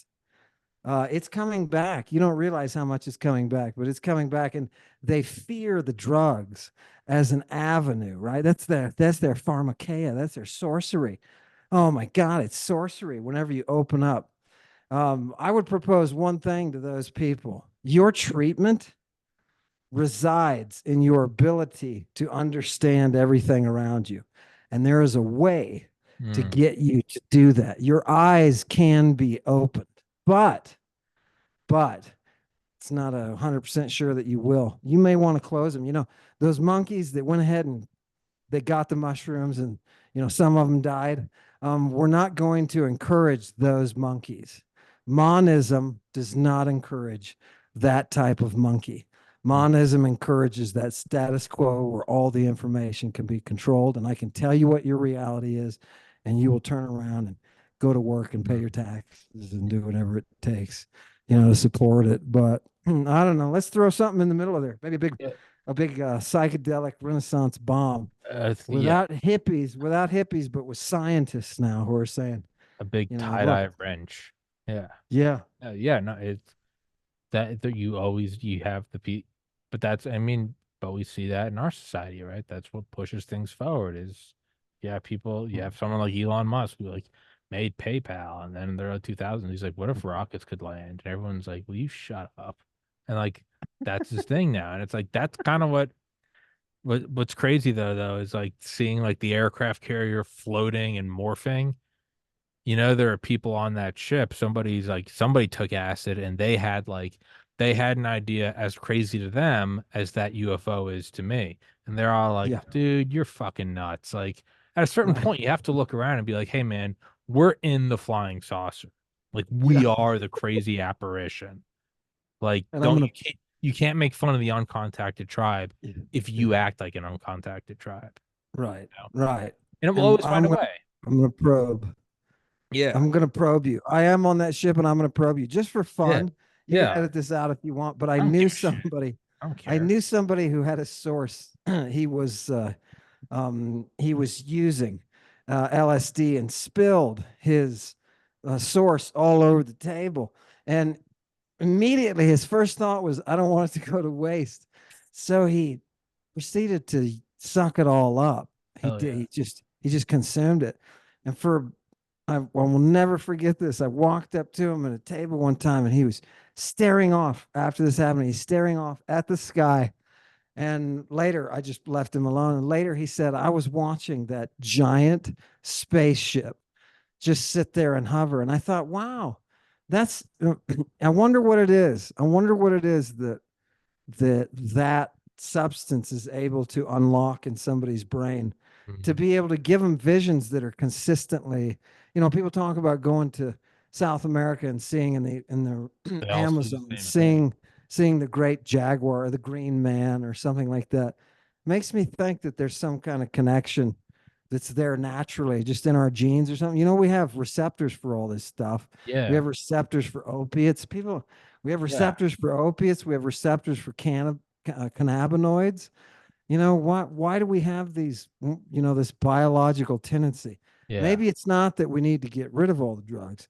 Maybe it's that we need to go back and figure out what's the proper balance, like you were Yeah. saying, and go from there. I don't know. I'm just touting. No, no, it's probably I think that's probably like the Fermi paradox, the idea of like where is everyone? It's probably somewhere like in between, like scientific advancement, but then there's also it's like meditation, the idea of like, the thoughts come and you don't embrace them. And every once in a while, a serious thought comes. And the idea is like, no, no, don't let any of them be serious. Like Ram Dass would talk about. He's like, sometimes I'd have thoughts while meditating. He'd be like, go drink a Dr. Pepper. And he'd be like, no, no, no. But then he'd have a serious thought about like, have you paid your mortgage? And you'd be like, oh, well, that's a serious thought. And he's like, after decades of meditating, you learn none of them are serious thoughts. You go, no, no, no, no, no, no. That might be what it is like, you merge so far ahead. Like technology probably has like an upper limit of like everyone has food, water, nobody's killing and raping each other. But then it's like, I mean, we can go to Mars, but then we're going to be sitting around there asking why the universe exists. We can do it on Mars or we can do it here. It probably leads to the Fermi paradox is probably explained by like there's no outward spacefaring species because everyone's like, it's like get really high with your friends on mushrooms and go sit in the woods. If somebody's like, let's go sit over there, you'd be like, why? Over there is just here, right? It's like you might have us like a super advanced society with nanobots, and it's like, let's go to Jupiter or Alpha Centauri. You're like, if you want to, you can, man, but we're still just going to be wondering about the human condition on another star. That's probably the answer. There probably are a lot of civilizations out there, but they're all just laying around in fields, just high I'm as dick, telling you, like flying saucers. I'm telling you, somebody's gonna get the right formula and have the right thought, and suddenly they're gonna fold space, Yeah, and people are gonna be like, "That's the next step, yeah. right? That's the Or next step forward." they'll kill them. Um, and it'll be weird to us. It'll be weird to us because we don't use our opposable thumb, right? But everything belongs to us because we went out there and we found those mushrooms, and some of us ate them and keeled over right there, and the rest of us learned. Don't be like George and eat that orange one. Get that one, right? I don't know. It's beautiful in a way, isn't it? Yeah. It pushes us forward like it's a plan, like we're supposed to do that or something. But almost, and then you start to look at like the super zoomed out picture. You're like, we've probably done this before. Then is there something to truly learn? Or we've probably learned all of this before and we're just replaying this video game that we've played before, but we wiped our memories because, and then it gets back to like the idea of like the Godhead and in Hindu it like Leela, the Great Illusion. It's like this is all a dance. There's nothing you haven't done before. You're just replaying it because you're kind of bored, and That's then what it's that really that's not why I worth was shocked. Yeah. I was shocked, Tommy, when the guys at MIT came forward and said, this reality is actually not a progression, Projection. a projection from Yeah. beyond the horizon, the Yeah. event Yeah. They horizon. yeah, they talk, yeah, Right? it's a holographic projection. You're like, what the fuck? Yeah, and it's probably like, yeah, you guys are wearing like a VR helmet. I think that's the idea. Is like you're supposed. Well, it's like we're wearing a VR helmet. This is all a game. Why are we fighting and like going to work? And it's like, well, that's the fun part of the game is realizing you don't have to play anymore. It's like when you finally reach that level of fuck it and you just quit your job. Yeah. I Yeah. remember working at like Smoothie King. Yeah. I was like, it just dawned on me one day. I was like, I hate everyone here. These people are assholes. and I don't need to tell them that I'm quitting because they're gonna fire me anyway. So I just like Yeah. walked out at like noon. I was just, I'm gone. It's like you do have that moment, and like it's the best moment. It should be like, if you leave, you're fired. You're like later. Like Yeah. I don't care. I hate you, and your smoothies suck. Like I'm go- yeah, I'm going to eat mushrooms, yeah. bro. I'm I'll fucking catch you out of later. here. I'm fucking out of here. That is kind of the moment. It's like it's all a projection. None of it's real. You've done it before. You're like, oh. And so you just fucking like kind of stand up at your office. You're like, all right, everyone, you, but like that's like such a priceless moment. It's like the most fun thing. Yeah. Like I mean, I remember me and my buddies one time. He and I were both on mushrooms, and we were like sitting on this beanbag in our attic. And he was like, I gotta go study for my test tomorrow. And I was like, you don't have to. And he was like, I guess you're right. I was like, in the grand scheme of things, you don't have to get off the beanbag. And he was like, yeah, I guess you're right. We both kind of laughed at that. We are like, you don't have to do it. And we just stopped. And just like, and like it was like you're right. I don't have to. I was like, we should go to bed, but like I don't have to. And it was like a priceless moment of laughter of just like, yeah, you really I guess I don't. Like does somebody have a gun to your head? You're like, no. Like, do you enjoy the material? He's like, no, it's like economy graphs. And I'm like, sounds awful. And he's like, yeah, it is. We just kind of laughed and just like went about our like, yeah, no, you don't have to, It you know. was a moment of self-realization, It's like, wasn't it? yeah, You know, just they like, put nah. they put on the temple to Apollo, they put know yourself. You guys had one of those moments. I mean, Mhm. you know what I mean? You should have celebrated. You should have gone and eaten some mushrooms or something. You We know were what I already mean? on mushrooms. No, yeah, no, it was, yeah, it was, we were just like, oh, I guess you're right. I was like, if we really are on like a planet around a star, he's like, well, if I don't study, I'll get a bad grade. And I was like, but then what? He was like, well, then I might not do well in the class. And I was like, and then what? And he was like, maybe I don't get my degree. I was like, and then what? He was like, I don't think my girlfriend would love me any less. I was like, obviously not. And he was like, yeah, you're right. Like we just had a brief, Nice. and of course, the next day we go back to work and study and shit. But it was that brief moment of just like, yeah, I guess there really are no repercussions to this shit. So that's what it was. Awesome. Ugh. Oh God, what a beautiful interview, dude. Dude, this was fun as fuck, man. No, dude, I told you we were gonna get it done. This was we fun as fuck, dude. we just had fun, man. This has been the funnest time. My God, I really appreciate it. Yeah, Almost as man. fun as Danny Jones, man. Almost as Yeah. fun. Fuck yeah. Danny's Iron. Oh my God. You know what I like that you do is you don't have a pathway. None. You bring somebody in to kind of generate thoughts. It's kind of like you're running a salon. And I like an old French, like 1820s intellectual salon. And I appreciate that, Tommy. That means a lot. And Thanks, man. keep up the good Appreciate work, it. dude.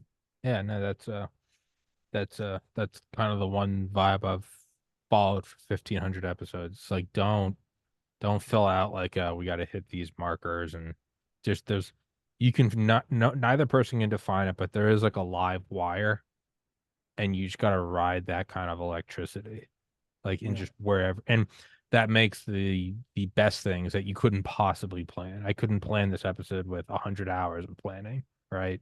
But it happened. Are you going to you basically have a round table of people then, experts that you bring in. Do you maintain like a do you maintain like a single? I know you said like every 5 years you flip and you're like, oh, I can't believe I thought that then.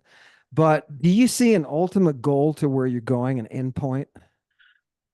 In very like materialistic terms, I would like to make as much money like right now it pays for rent, and that was like the original goal. It's like to be my own boss.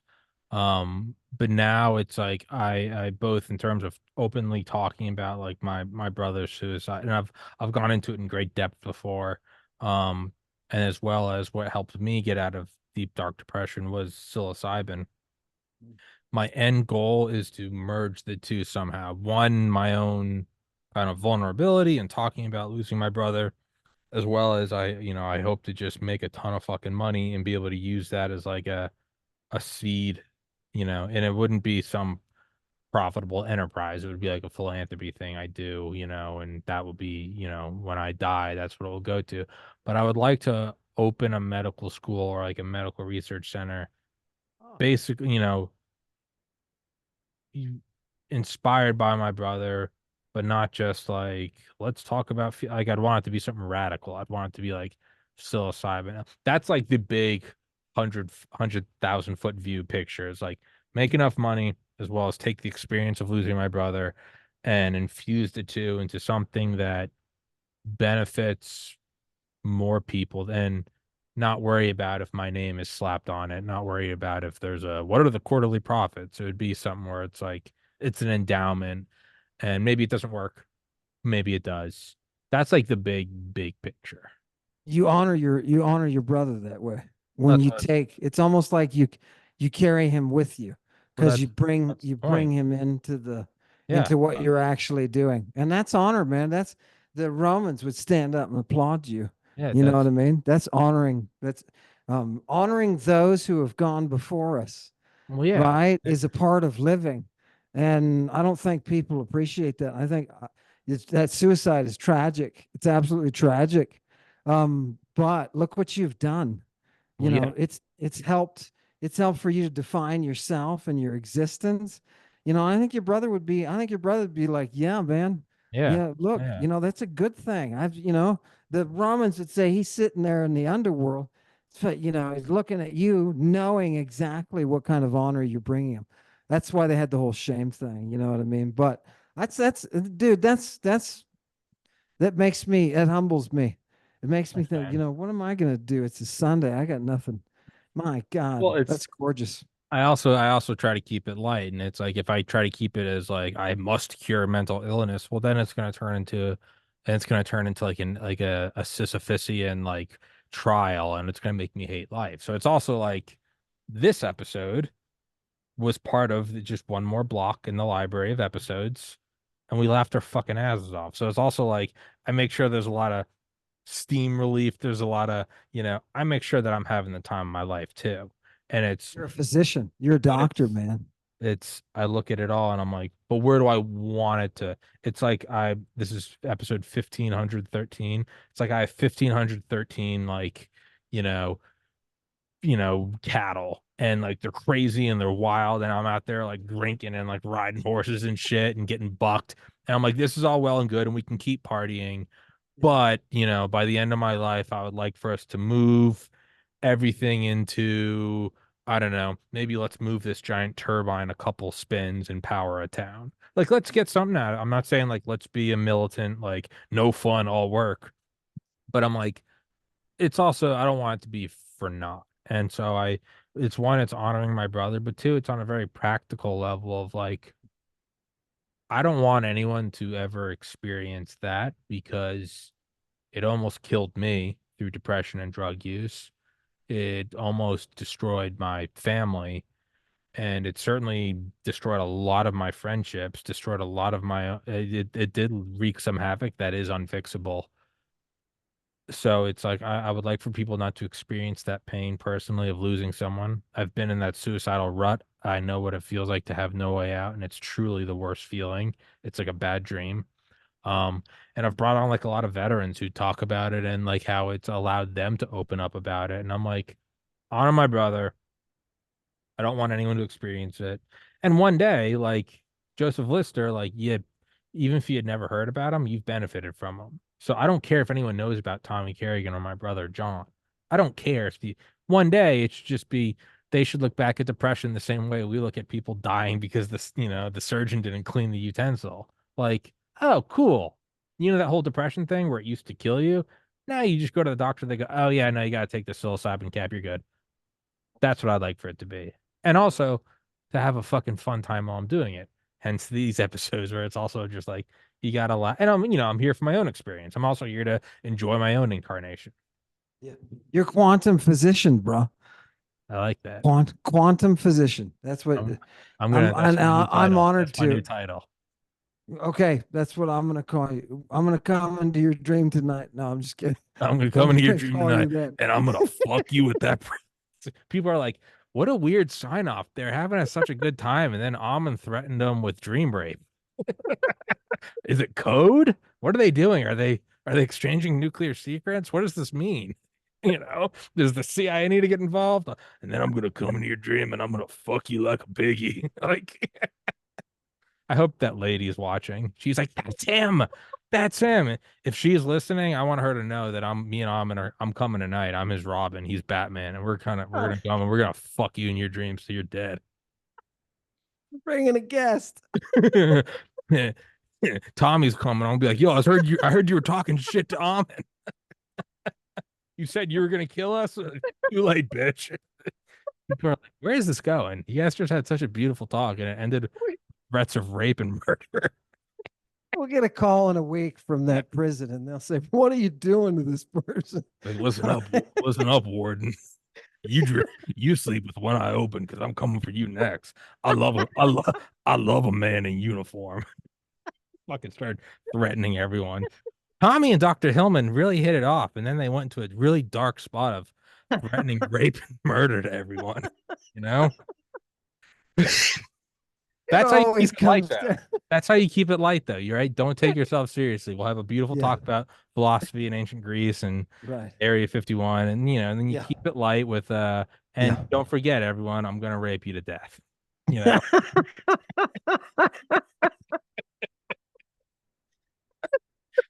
This is my brother's looking at this one. He's like, no, no, that's not honor. No, no, no. The Romans are like, it was honorable up until those last oh, 3 minutes. They were doing so good. They were doing so good. you are hilarious. You are hilarious. I can't follow it. I can't. I'm Uh, trying to think of something to follow. I can't follow you. It's so. I have never laughed so much, uh, Tommy, in an interview. that's what I'm I here feel for, so man. much better. I feel like relieved. Thank. That's when you know it's a good one, when you're feeling a little pep in your step. Yeah, Fuck yeah. yeah. Thank you for that. Thank Yes, you, sir. quantum physician. Yes, sir. Well, hey, on that note, let's end it on a high note. Again, somebody's like, that's a high note. All right. I'm gonna rape you to death, Warden. Tommy, that's a high. What's a low note? What's You don't want to hear a low note. That's a high note. Threatening to rape a prison official to death? Yeah. What do you, what's a high note for you? They're like, I don't know, finding $100. And I'm like, oh, that's fucking pussy shit. You call up your local no, I think now I'm inciting violence. I think I She's gonna be. You're she's gonna listening to get this and prison email. you're gonna go up to the ward and be like, listen, I don't ever let me out of here. You keep those walls, you keep those gates shut. Don't let them in. Don't let them in here. Don't you let you don't Warden's like, I'm here with you, baby. I'm gonna make you happy to be in prison. Yeah. Yeah. You and I, hey, that's actually the real red pill. Ammon and I work for the prison industrial complex. We're changing, like, prison, bad or safe haven for madmen, like Antichrist Ammon and Dream Rapist Tommy. This is all a psyop for fucking private prisons. What? Oh my god.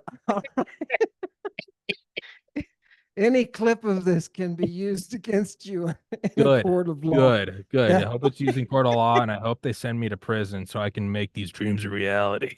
I hope they send me to that fucking prison. Warden will come to the court hearing and be like, "Do not put him in jail. That man is a danger to Gen Pop." All right. All right, Good luck. dudes. I'll see you in the next dream rape. Yeah, yeah. We'll see you tonight, baby. Yeah. All right, Dr. Alman Hillman. Guys, please go in the description. Please go buy Chemical Muse. I'll text you this episode, dude. Until next time. Thank you so much, Alman. Guys, thank you.